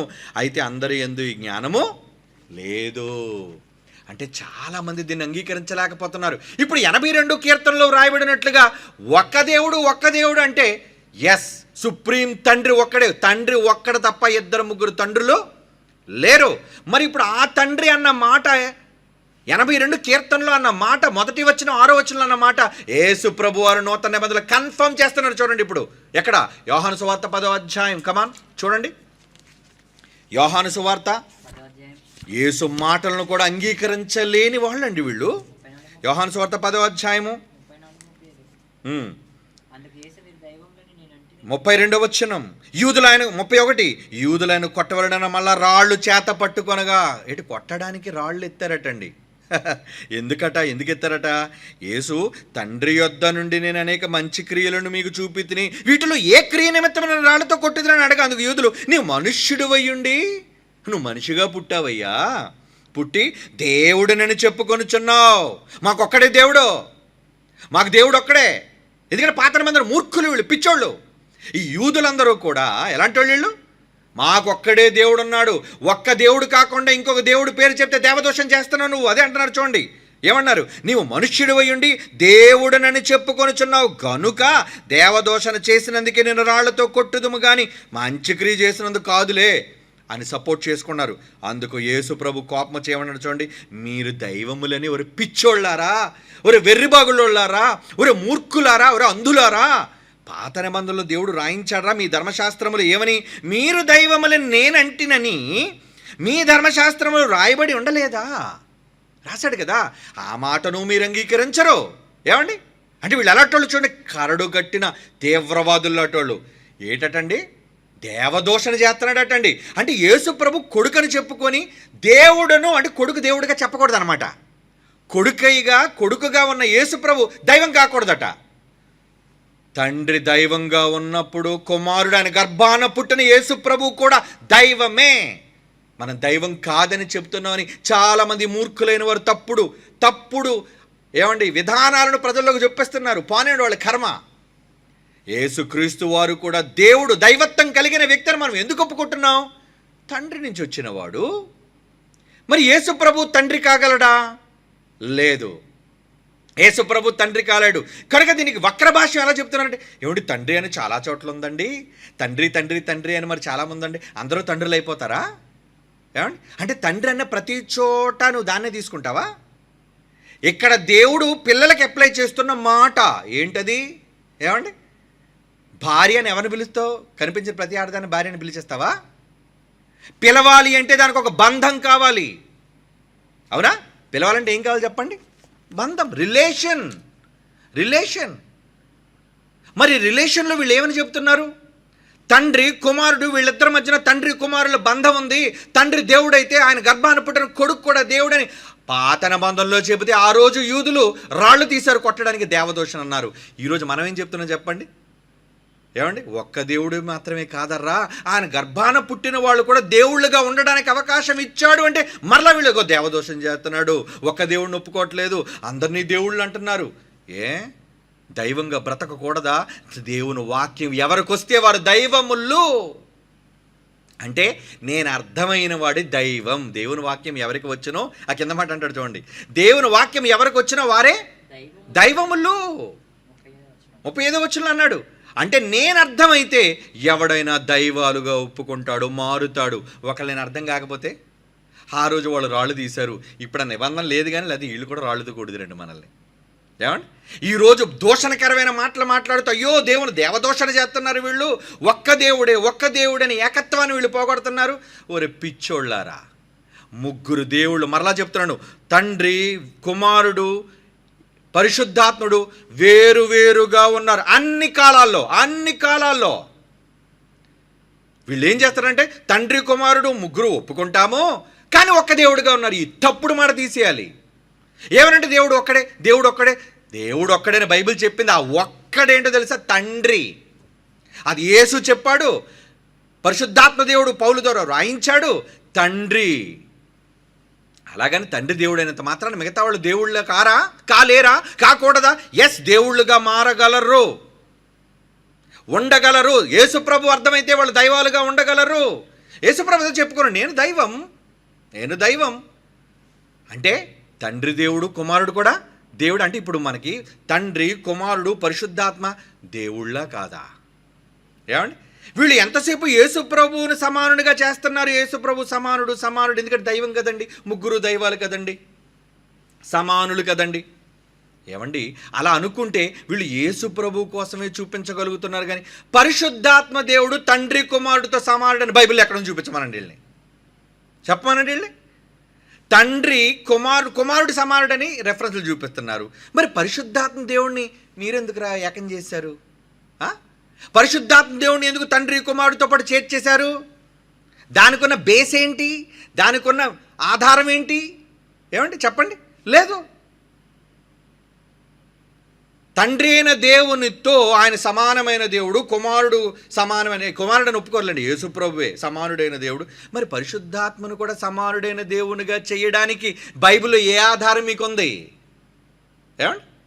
పరిశుద్ధాత్మ దేవుడు తండ్రి అయిన దేవుడితో సమానుడు అనడానికి వీళ్ళు చెప్పే జవాబు ఏంటి చెప్పండి?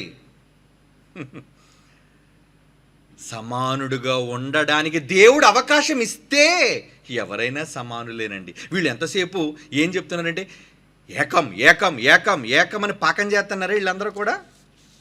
ఏమండి? వీళ్ళు ఎంతసేపు ఏం చేస్తున్నారు? ఏకము అని దానికోసం చెప్తున్నారు కదా.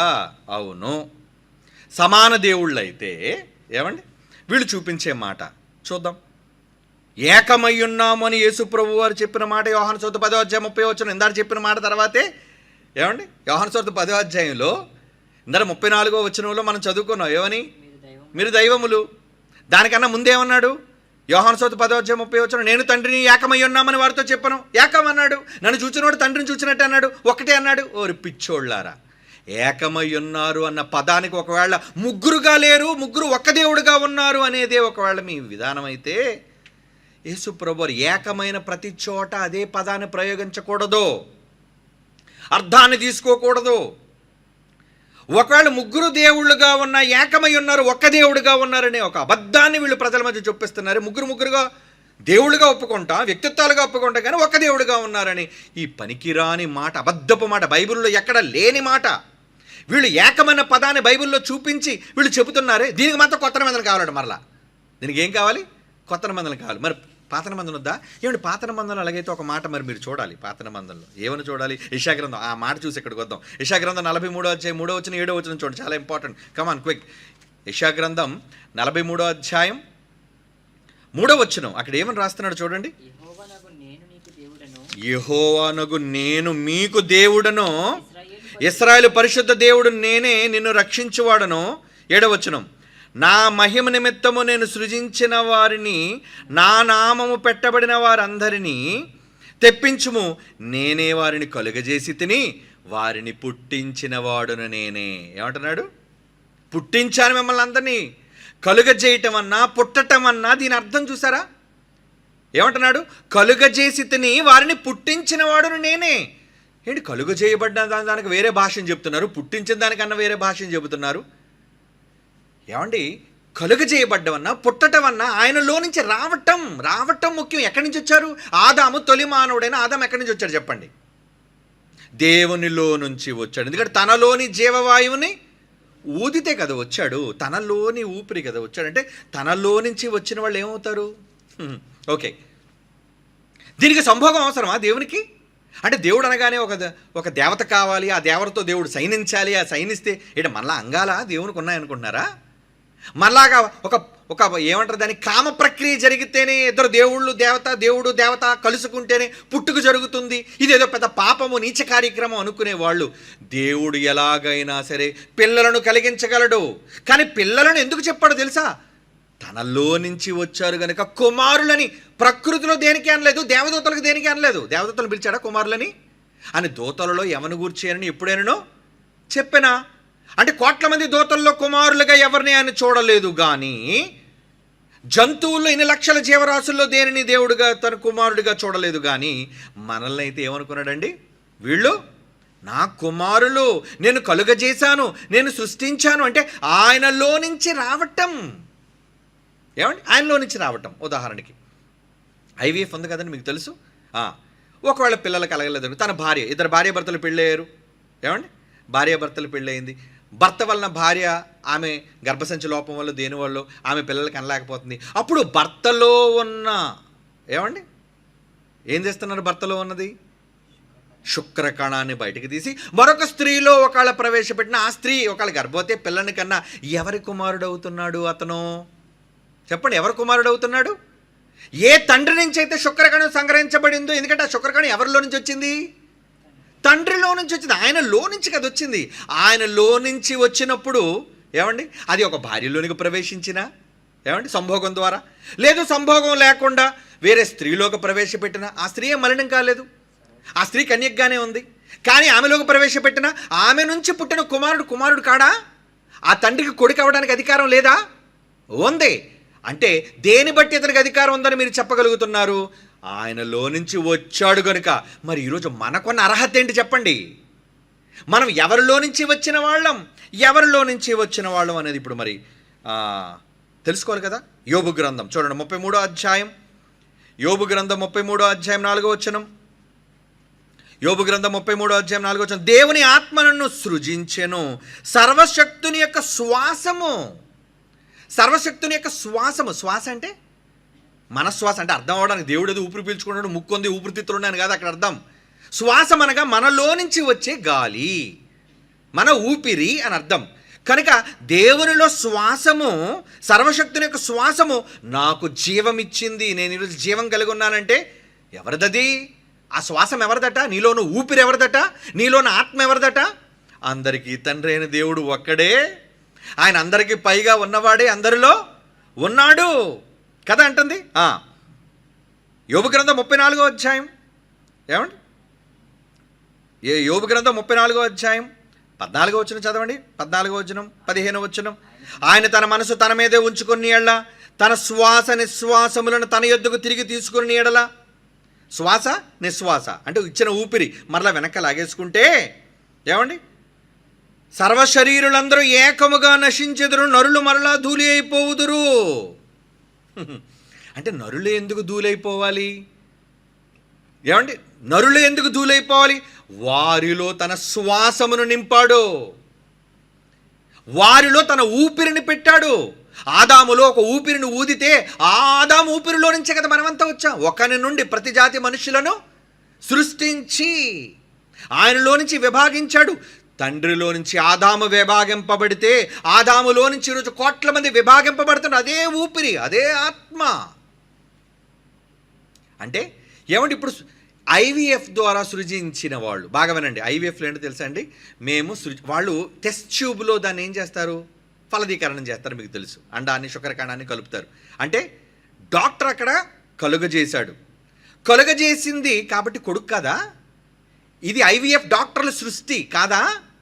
ఏమండి, ఎస్, ఐవీఎఫ్ అనేది వాళ్ళు చేసిన సృష్టే, కానీ వాళ్ళు సొంతది కాదది. దానికి మూలం ఏంటి? ఎక్కడి నుంచి తీసుకొచ్చారు? గాలిలోంచి ఏమైనా తీసుకొచ్చారా? ఏమండి, వాళ్ళు టెస్ట్ ట్యూబ్లో కలిపేది ఏమండి తండ్రి లేకుండా వాళ్ళు ఎక్కడి నుంచైనా తీసుకొచ్చారా? లేదు, తండ్రిలోంచే తీసుకొచ్చారు.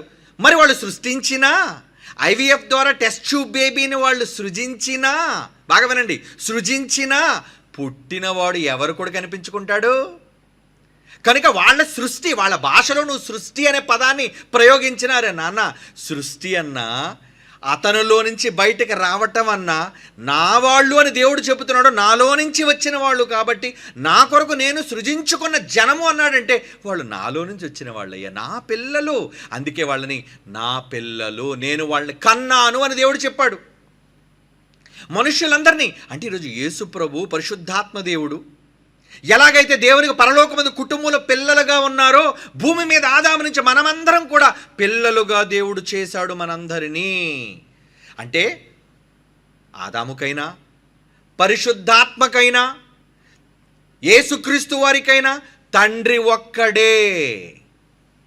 అందుకే ఏమని రాయబడింది, ఆయన అనేక సహోదరులలో జ్యేష్ఠుడు. యేసుప్రభు ఎవరు? అందరూ నా పిల్లలైతే నీ పిల్లలందరూ అనేక సహోదరులు.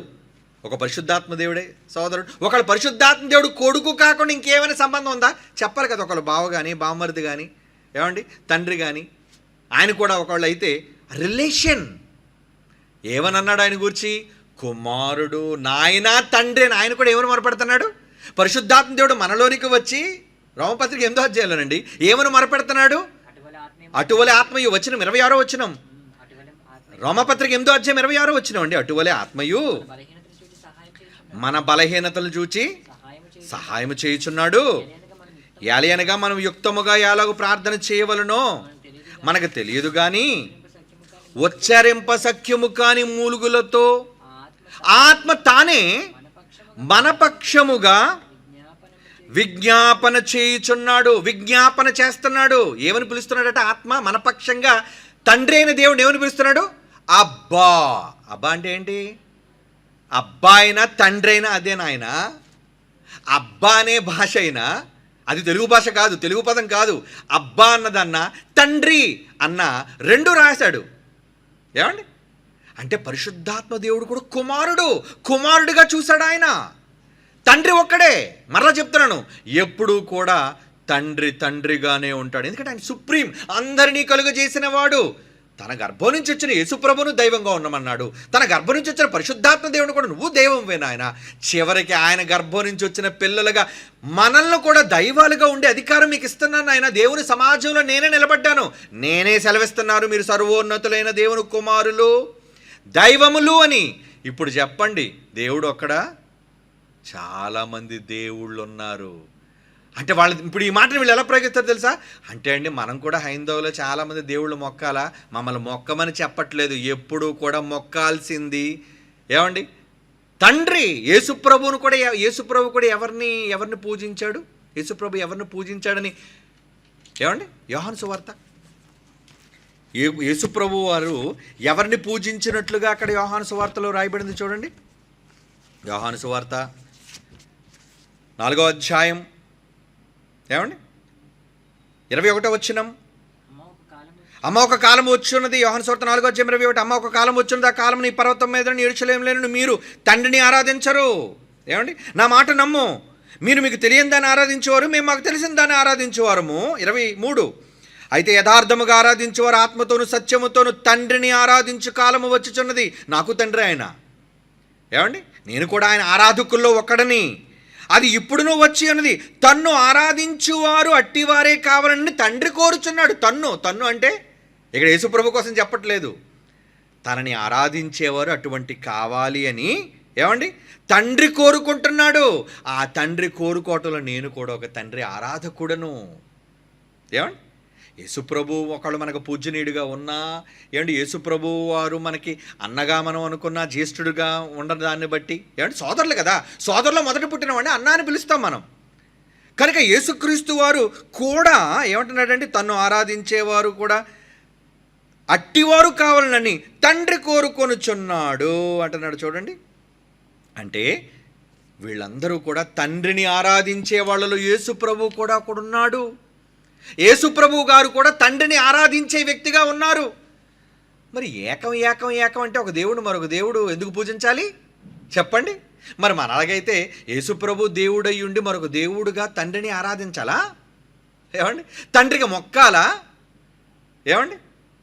ఆయన పోను దేవుడని పిలిచాడా? యేసుప్రభు వారు తండ్రిని దేవుడని పిలిచాడా లేదా? యోహాను సువార్త చూడండి ఒక మాట. యోహాను సువార్త 21వ అధ్యాయం ఏమండి? యోహాను సువార్త 21వ అధ్యాయంలో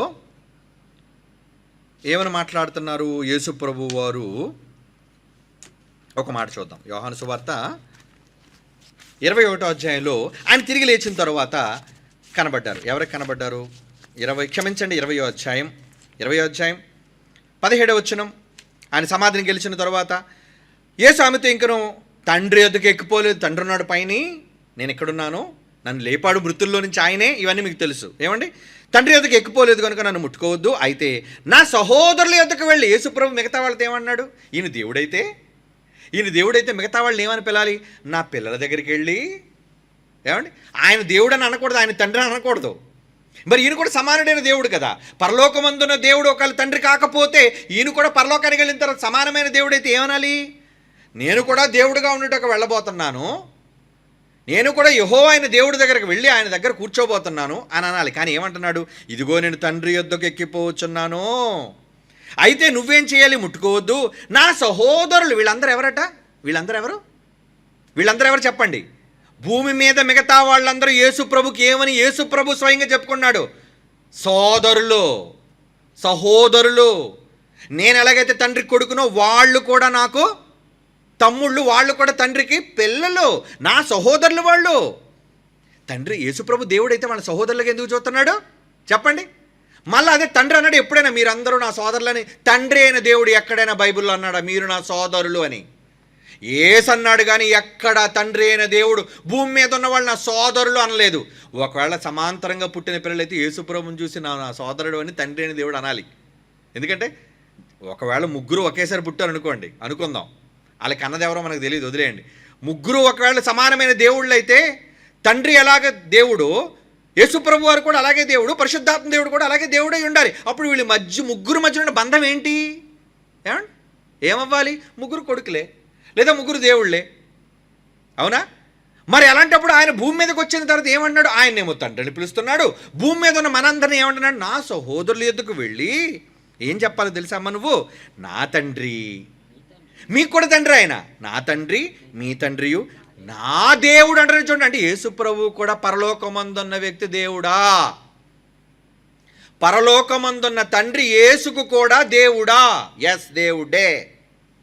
యేసు ప్రభువు కూడా నా దేవా నా దేవా నా చెయ్యి ఎందుకు వదిలేసావు అంటే పరలోకమందున్న తండ్రిని యేసువారు ఒక దేవుడయ్యుండి దేవుడని ఎందుకంటున్నాడు? తండ్రి అయిన దేవుడు గనుక, కన్నవాడు గనుక. నేను దేవుడినైతే ఆయన నాకు తండ్రి అయ్యా, నా చెయ్యి పట్టుకున్నవాడు, నన్ను సిలువలోంచి లేపినవాడు, నన్ను ఆయనతో పాటు సమానంగా కూర్చోబెట్టుకున్నవాడు.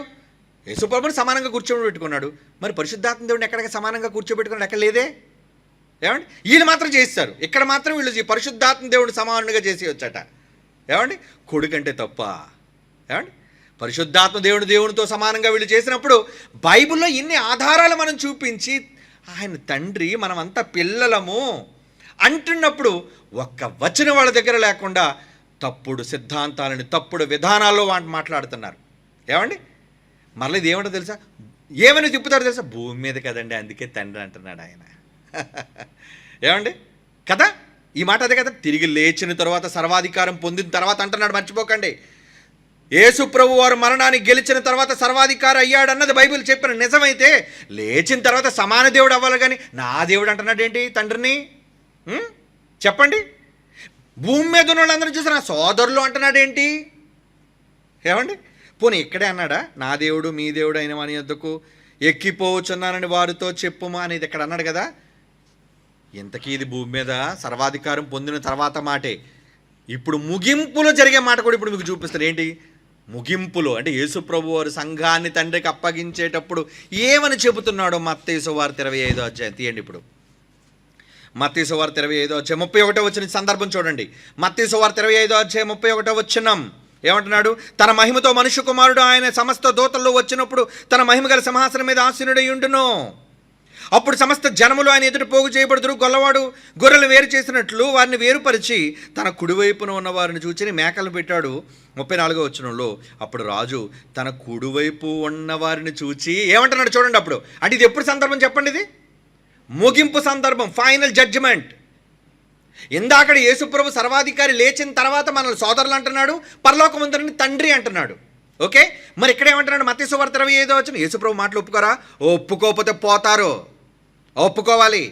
వీళ్ళు చెప్పిన తప్పుడు మాటలకి ఏ బేస్ లేకపోయినా వీళ్ళు తప్పుడు సిద్ధాంతాన్ని అందరూ అంగీకరించాలట. కానీ బైబిల్లో ఎన్ని వచనాలు, అర్థాలు, భావాలు, ఏమండి అక్షరాలు, జ్ఞానం ఎంత చెబుతున్నాయి, మూర్ఖులుగా పట్టడం లేదు. ఏమని అంటున్నాడు చూడండి ఇక్కడ. ఏమంటున్నాడు? 34వ వచనం. అప్పుడు రాజు అంటే ప్రభు. రాజు అంటే ఎవరు? తండ్రి అయిన దేవుడు కాదు. ఈయన ఎవరండి? కింగ్, రాజు, మనందరికీ రాజు, అన్నయ్య రాజు, ప్రభు. అప్పుడు రాజు తన కుడివైపు ఉన్నవారిని చూచి నా చేత ఆశీర్వదింపబడిన వారులారా అంటలేదు. ఏమంటున్నాడు? నా తండ్రి చేత ఆశీర్వదింపబడిన వారులారా అంటున్నాడు. ఏంటి? లేచిన తర్వాత కూడా ఈయనకి తండ్రి ఉన్నాడా? వినాలి. లేచిన తరువాత కూడా యేసు ప్రభువుకి తండ్రి ఉన్నాడా? సమానుడైన దేవుడని చెప్పి కళ్ళబొల్లి మాటలు చెప్పి మోసగిస్తున్నారే. పరిశుద్ధాత్మను మోసగిస్తున్నారు, యేసు ప్రభు చెప్పిన మాటలను మోసగిస్తున్నారు. అంటే వీళ్ళు తండ్రి కుమారుల బంధాన్ని ఒప్పుకోరిల్లో. మనము పిల్లలు కాదు. ఏమండి? దేవుడికి యేసు ప్రభు కొడుకు కాదు. వాళ్ళు ముగ్గురు మాత్రం దేవుళ్ళు, ఆ ముగ్గురులో ఒక్కడే ఉన్న దేవుడు అని ఇలాంటి దుర్భాషలు మాట్లాడుతూ, అబద్ధాలు మాట్లాడుతూ ప్రజలను చాలా అసత్యం వైపు నడిపిస్తున్నారు. సోదరులారా మేల్కోండి. బైబిల్లో చూపిస్తున్న అక్షరాలను చదివి తెలుసుకోండి. లేదా మనోనేత్రములు గుడ్డితనం అయిపోతే ఇక మిమ్మల్ని ఎవ్వరూ కాపాడలేరు. తిరిగి లేచిన తర్వాత ఇందాడు నా తండ్రి నా దేవుడు అని ఆయన పిలుస్తుంటే, ఇక్కడ ముగింపులో తండ్రి చెప్పాడు కదా, ఆ గడి గురించి నాకు తెలియదు, నువ్వు వెళ్ళు నాయన అంటాడు కదా. తండ్రి చూచి అన్నాడు, నువ్వు వెళ్ళు నాయన, వెళ్ళి నా పిల్లల్ని తీసుకొచ్చాయి అన్నప్పుడు యేసుప్రభు రెండో రాకడలో వస్తాడే, మనుష్య కుమారుడు తన మహిమ గల, అందుకే సందర్భాన్ని చూపించాను, మళ్ళీ వీళ్ళు కలిపి జరుపుతారని. మహిమ గల సింహాసనంతో తన దూతలతో వచ్చినప్పుడు ఎక్కడికి వస్తాడు? భూమి మీదకి. రెండవ రాకడ. ఈ రెండవ రాకడలో ఏమని సంబోధిస్తున్నాడు చూడండి, 34వ వచనం. అప్పుడు రాజు తన కుడివైపు ఉన్నవారిని చూచి, నా తండ్రి చేత ఆశీర్వదింపబడిన వారులారా, అంటే పరలోకంలో తండ్రి ఉన్నాడు, ఆయన మిమ్మల్ని అందరిని ఆశీర్వదించాడు. నా తండ్రి అంటున్నాడు చూడండి, నా తండ్రి. ఓకే, మరి ఆశీర్వదింపబడిన వీళ్ళెవరో? వీళ్ళని ఏమని పిలిచాడో చూడండి, వీళ్ళని ఏమని పిలిచారో చూడండి. ఈ సందర్భం అంతా మీకు తెలుసు. కిందకి వెళ్ళేసరికి 30వ వచనం చూడండి, రాజు ఏమంటున్నాడు? మనల్ని ఉద్దేశించి ఏమంటున్నాడు? 30వ వచనం, క్షమించండి 40వ వచనం, మత్తయి సువార్త 25వ అధ్యాయం 40వ వచనం. అందుకు రాజు, ఎవరి రాజు? యేసుప్రభు. ఓకే, కుమారుడైన దేవుడు కుమారుడు. అందుకు రాజు, మిక్కిలి అల్పులైన ఈ నా సహోదరులలో ఒకనికి మీరు చేసితిరి. ఎందుకు మిమ్మల్ని నేను తండ్రి దగ్గర తీసుకెళ్తున్నానంటే, మీరెవరు? మిక్కిలి అల్పులైన నా సోదరులు. అంటే భూమి మీద నుంచి పరలోకానికి తండ్రికి అప్పగించడానికి తీసుకెళ్ళిన వాళ్ళని ఏమని పిలుస్తున్నాడు? సోదరులు అంటున్నాడు. పరలోకంలో ఉన్న వ్యక్తిని ఏమని పిలుస్తున్నాడు? తండ్రి అంటున్నాడు. అంటే తిరిగి లేవక ముందు కానీ, తిరిగి లేచిన తరువాత కానీ తండ్రే, కుమారుడు యేసు ప్రభువే. మనం కుమారులమే, మనం కూడా కుమారులమే. అందుకే మనల్ని సోదరులను సంబోధిస్తున్నాడు. ఏమిటి, యేసు ప్రభుకి మతి లేదా మనల్ని సోదరులను సంబోధించడానికి? ఒక దేవుడు ఉండి మనల్ని సోదరులను ఎందుకు సంబోధిస్తున్నాడు చెప్పండి? ఎక్కడైనా తండ్రి అయిన దేవుడు భూమి మీద ఉన్న మనుషులు సహోదరులు అని సంబోధించాడా? నెవర్, ఎక్కడా లేదు. ఎందుకంటే కన్నవాడండి, ఎందుకు అలాగంటాడు? ఏమండి, అంటే తండ్రి కుమారుల బంధం చూడండి. వీళ్ళు ఏంటంటే ప్రతి చోట తండ్రి అంటే అన్ని తండ్రులు ఒకటేనా? తండ్రులు వేరు. ఏమండి, తండ్రి అనగానే పెద్దవాడే తండ్రి అవుతాడు. అన్ని అర్థాలు దానికి తీసుకొచ్చి పెట్టినా ఎప్పుడు తండ్రి మొదటి స్థానంలోనే ఉంటాడు. తండ్రి మొదటి స్థానంలోనే ఉండాలి. నెంబర్ 1 ఆయన. కొడుకు అనగానే నెంబర్ 2. ఏమంటే నా పక్కన మా తండ్రి జైశాలి గారు నిలబడితే ఒకటి ఎక్కడ పెడతారు చెప్పండి మీరు? పోనీ మీరు కన్నా మీ పిల్లల దగ్గర ఒకటి మీ దగ్గర వేసుకుంటారా, మీ పిల్లల దగ్గర వేసుకుంటారా? అలా వేశారంటే బుద్ధిహీనులని మీరు అర్థం. బొత్తిగా సంబంధ బాంధవ్యాలు తెలియని వాళ్ళని అర్థం. అవునండి, బొత్తిగా సంబంధ బాంధవ్యాలు తెలియకపోతే, బంధాలను గురించి తెలియకపోతే దేవుడి బంధాలు ఎందుకు రాయించాడు? ఆయన తండ్రిని ఎందుకు పిలువబడ్డాడు? నేను కుమారుడిగా ఎందుకు చూపించాడు? మనందరినీ పిల్లలుగా ఎందుకు చెప్పాడు చెప్పండి? 1 సుప్రీం ఫాదర్ ఒక్కడే ఉన్నాడండి, తండ్రి ఒక్కడే ఉన్నాడు. అంటే అందరినీ తండ్రిని పిలిచేయొచ్చా? ఏమంటే మరి చాలామందిని తండ్రిని పిలిచాడు. పౌలు గారు తన తిమోతికి తండ్రి అయ్యాడు కదండి, మరి మీరు కూడా డాడీ అని పిలుస్తున్నారు కదండి జైశాలి గారిని. ఏ డాడీ? ఆత్మ సంబంధమైన తండ్రి, మాకు వాక్యాన్ని భిక్ష పెట్టిన తండ్రి. అవునా? జైశాలి గారు మీకు వాక్యం నేర్పించిన తండ్రి అంతే, కానీ ఆత్మలకు తండ్రి ఎవరు? ఒక్కడే, 1 and only. మనందరికీ తండ్రి ఆయనకే పేరు పెట్టాలి. తండ్రి అని దేవాది దేవునికే వెళుతుంది, సుప్రీంకే వెళుతుంది. అది యేసుప్రభు కాదు. యేసుప్రభు తండ్రిగా పిలువబడినా, ఇప్పుడు ఎలాగైతే మీరు తండ్రులుగా పిలువబడుతున్నారో యేసుప్రభు కూడా పేరు పెట్టబడింది. ఏమని? నిత్యుడగు తండ్రి, నిత్యము ఉన్న తండ్రి అనే పేరు. కానీ ఆయనకు కూడా తండ్రి ఉన్నాడా? నిత్యుడుగు తండ్రిని యేసుప్రభు కూడా తండ్రి ఉన్నాడా? ఒప్పుకున్నాడు, నా తండ్రి. లేచిన తర్వాత కూడా నా తండ్రి, మీరు నా సోదరులు అన్నాడు, ఆయననేమో తండ్రి అన్నాడు. అంటే ఇక్కడ తండ్రి కుమారుల బంధాన్ని గురించి మనం ఆలోచిస్తే, తండ్రి అని పిలవాలంటే దేవుణ్ణే పిలవాలి, తండ్రి అయిన దేవుణ్ణే పిలవాలి. పదం ఉంది కదా అని ఉపయోగిస్తే ఎలాగా? ఏమండి, భార్యని అమ్మ అని పిలవచ్చా? బాగా వినండి, భార్యని అమ్మ అనొచ్చా? అమ్మని భార్య అనొచ్చా చెప్పండి? అనడానికి వీల్లేదు. భార్యలో అమ్మను చూసుకోగలవేమో, కానీ అమ్మ పెళ్ళం కాలేదురా నీకు. అంటే కన్నాది గనుక అమ్మ మాత్రమే నీకు జన్మనిచ్చింది.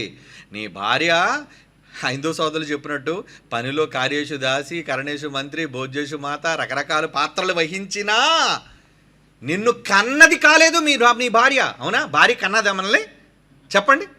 మరి ఇప్పుడు దేవుడు ఏకమై ఉన్నాడని భార్యాభర్తల బంధాన్ని పెట్టేస్తున్నారు కదా వీళ్ళు. ఇప్పుడు చూడండి, ఆ మాట చూసి ముగించుకుందాం మనం. అంటే అమ్మ ఎప్పుడు కూడా భార్య కాలేదు. అమ్మ అన్నామంటే మరి భార్యని కూడా అమ్మ అని పిలిచావు కదండి. అవును, నేను కూడా నా భార్యని అమ్మ అంటాను. నేను అమ్మ అంటే నన్ను కన్నదనా? నన్ను కన్నదేస్తే రాణి, నన్ను కన్నది నా తండ్రి పిడి సుందర్రావు, ఆయన పేరే చెప్పాలి. అలాగని నాన్నని ఎవరు పిలిచినంత మాత్రాన అందరూ తండ్రులు అయిపోతారా? ఎవరు? కనుక తండ్రి అనే ప్రతి చోట మీరు దాన్ని అప్లై చేస్తే ఎలా? అక్కడున్న వాల్యూ ఏంటో, అక్కడున్న బంధం ఏంటో చూడాలి. ఇప్పుడు వీళ్ళు మాటి మాటికి ఒకటి ఒకటి ఒకటి ఒకటి అంటున్నారు కదండి. మరి ఒకటి ఒకటి అంటే ఇక్కడ మీరు ఆలోచించవలసిన ఈ మాటను చదివి ముగించుకుందాం. ఇందాక మీరు చదివాను కదా, నేను తండ్రి ఒకటై ఉన్నామని. ఓకే, మార్కు సువార్త 10:7 చూడండి. మార్కు సువార్త 10:7 ఈ హేతువు చేత పురుషుడు తన తల్లిని తండ్రిని విరిచి తన భార్యను హత్తుకొనును, వారిద్దరూ ఏక శరీరము. జాగ్రత్తగా వినండి, ఈ పాయింట్ చెప్పి క్లోజ్ చేస్తాను, ఎందుకంటే చాలా వివరణ ఇవ్వాలి కదా. సబ్జెక్ట్ ఇంకా అయిపోలేదు, మరలా చెప్తున్నాను, ఇంకా ఉంది దంపుడు. బాగా మీకు కంగారు పడకండి, సత్యంలో ఇంకా ఉంది సబ్జెక్టు. ఇక్కడ ఏమని చెప్తున్నాడు చూడండి. ఇక్కడ ఏమంటున్నాడు? మార్కు సువార్త 10:7 పురుషుడు తన తల్లిదండ్రులు విడిచి భార్యను హత్తుకొనును, వారిద్దరూ ఏక శరీరమై ఉందురు కనుక వారిద్దరూ ఇక ఇద్దరుగా నుండక ఏక శరీరం. అంటే ఇప్పుడు భార్య భర్తలుగా మీరు అందరూ ఉన్నారు కదండి. మీరు ఏక శరీరంగా ఉన్నారా, ఇద్దరుగా ఉన్నారా? చెప్పండి ఇప్పుడు. ఇద్దరే వ్యక్తులుగా, ఇద్దరు శరీరాన్ని బట్టి ఏకం అంటే మరి ఒక దేహం అంటే ఇద్దరు కలిసిపోయి పాకం అయిపోవాలి కదా. ఏమండి, ఇద్దరు ఒక బాడీ అయిపోవాలి కదా. ఇద్దరుగా ఉన్న, ఇక్కడ ఏం పదప్రయోగం జరుగుతుంటే వాళ్ళు ఇద్దరుగా ఉండక ఏకమై ఉన్నారు. ఇప్పుడు తండ్రి కుమారుడు ఇద్దరు ఏకమై ఉన్నారంటే అర్థం ఏంట్రా? ఒరే పిచ్చోడా, ఇక్కడ బైబిల్లో చెప్పబడి భావాలు అర్థం తెలియదు, మాటలలోని తెలియదు.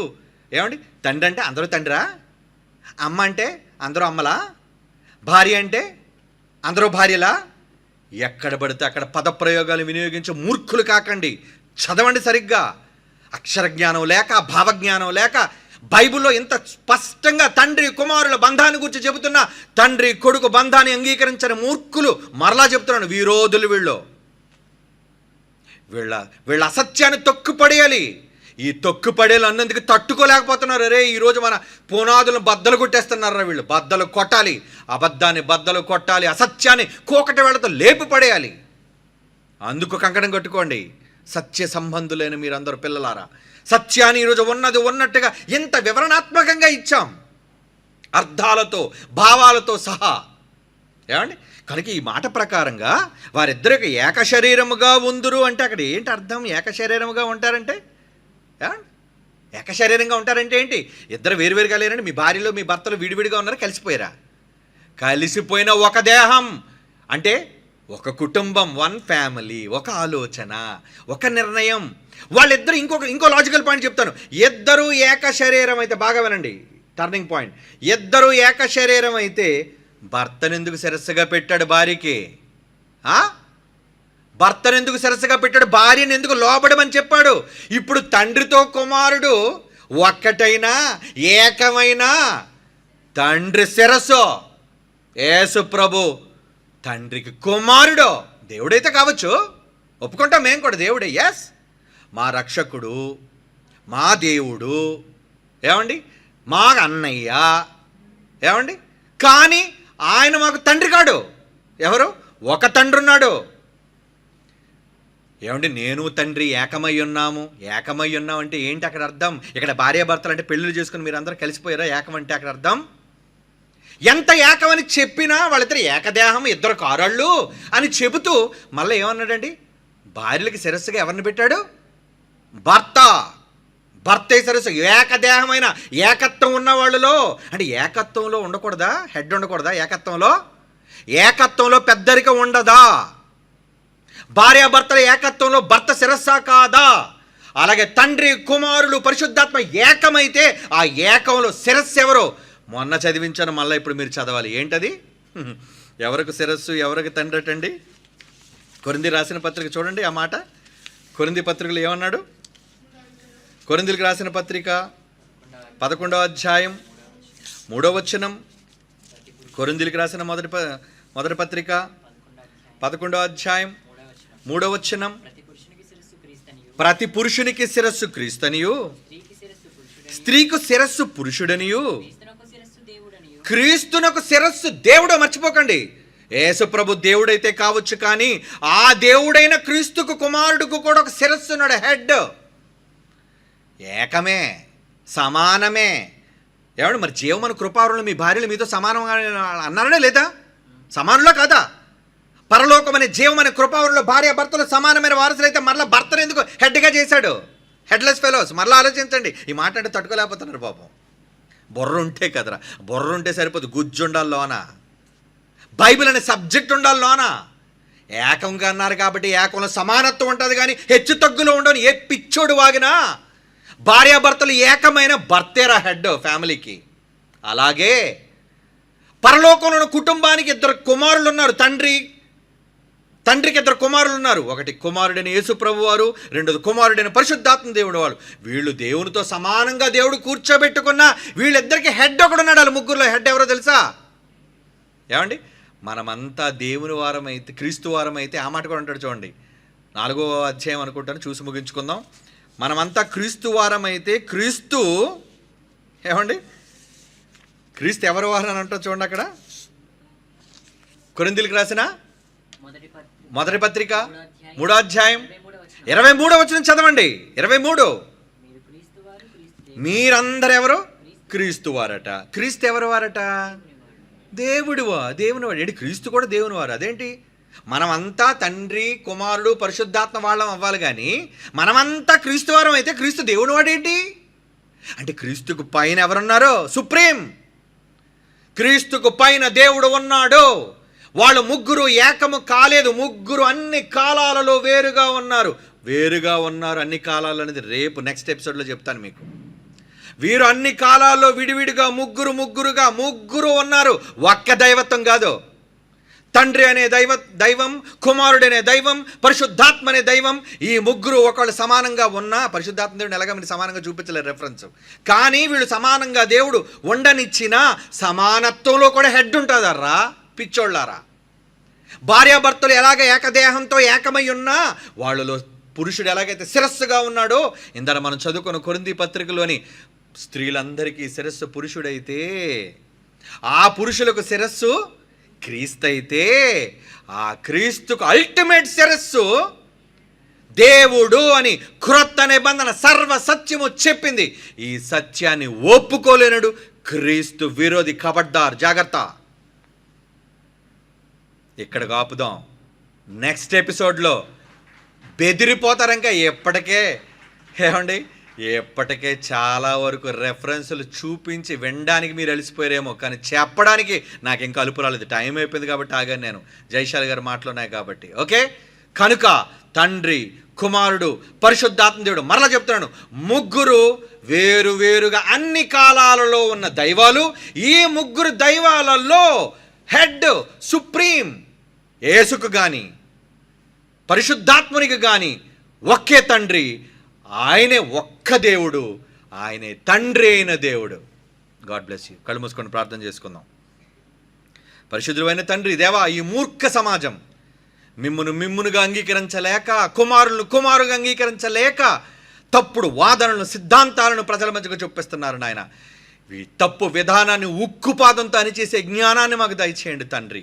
నీ పిల్లలందరినీ పురుకొల్పండి. అసత్యంలో అనేక మందిని క్రీస్తు విరోధులుగా మలిచి నరకానికి నడిపిస్తున్న ఈ తరుణంలో నిజాలను పిల్లలకు చెప్పి దేవా, నీ సర్వసత్యములోనికి మమ్మల్ని నడిపించుచున్నందుకే ధన్యవాదాలు చెల్లిస్తూ యేసుక్రీస్తు వారి పరిశుద్ధమైన నామములో ఈ ప్రార్థన వేడుకొనుచున్నాము తండ్రి. ఆమెన్.